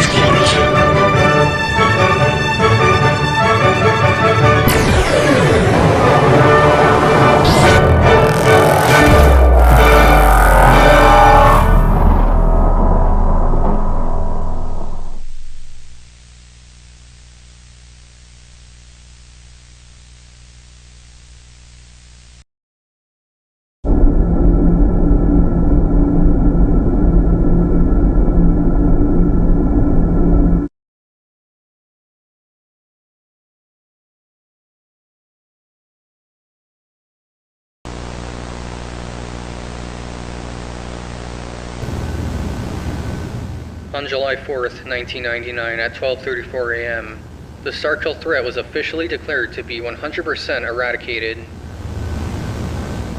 Home Gamma Majestic's Department of Press and Media began a cover-up campaign to hide the truth of Operation Rapture.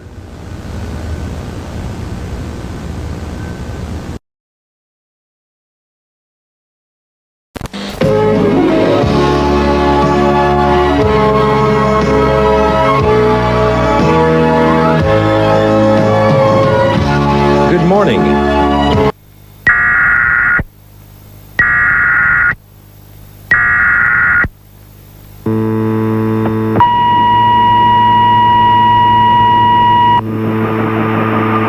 The following message is transmitted at the request.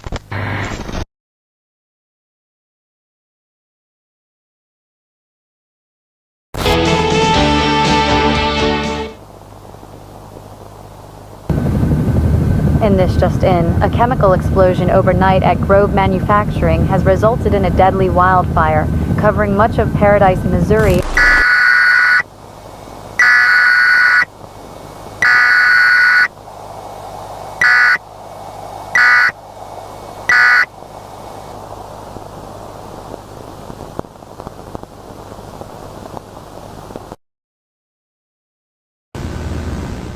By the end of Operation Rapture, the civilian death toll amounted to 1,734, with another 10,456 injured.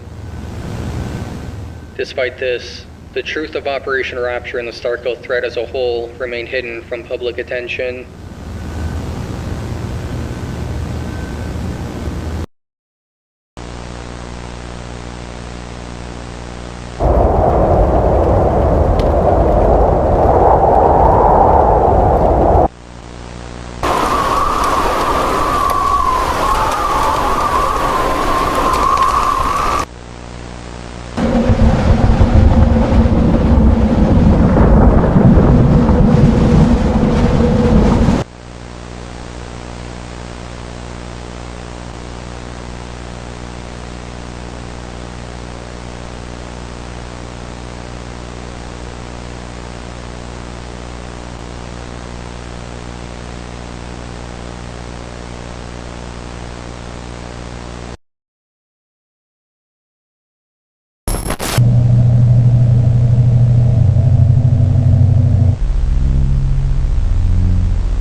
Yeah, I don't think we succeeded in any way, shape, or form. If anything, the situation is now at its worst. When thinking back on what Dawnstar is exactly, it's pretty much a digital clone of the organic Azazel. This is unsettling because in creating this, they've unknowingly helped its continued evolution, since it now has the memories of Azazel and all the information within the Akashic Plane. It makes me wonder if Azazel knew this outcome would happen and used it as a means to transcend, which is why both Admiral Nero and the Boundless Soul have hijacked what man has created. As for the hidden message in the description, the only person I can think of now is Dr. Lucas Michaels, to which we still barely have any information on. But we still have one more tape to look at.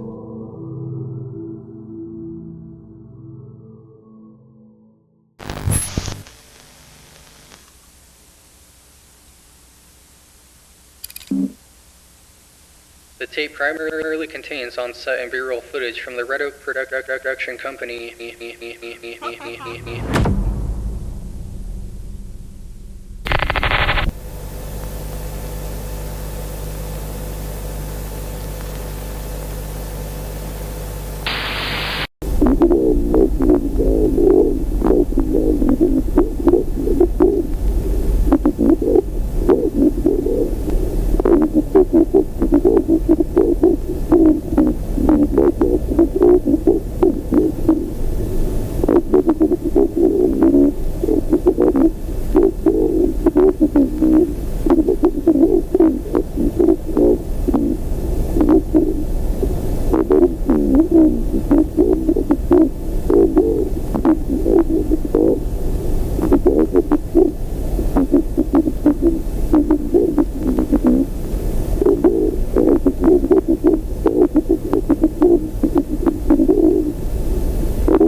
Wait, was all of this just fake then?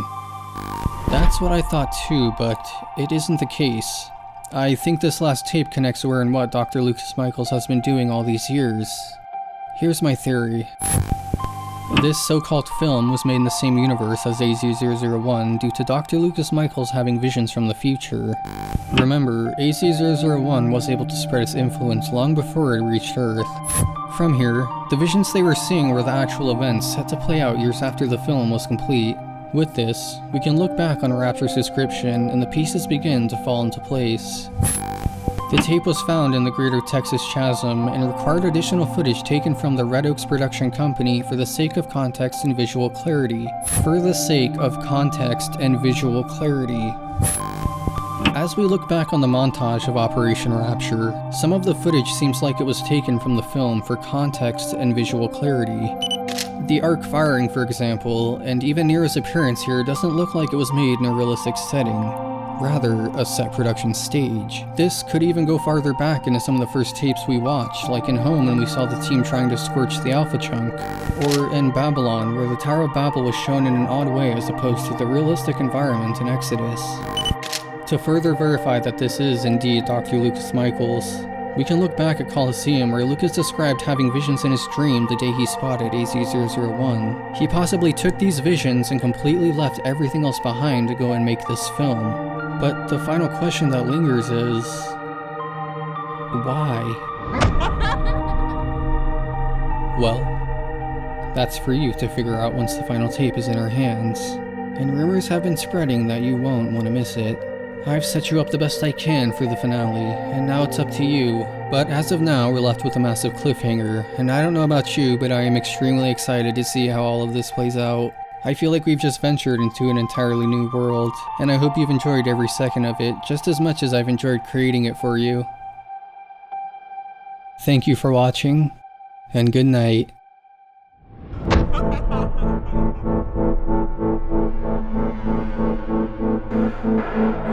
Ha ha ha ha ha!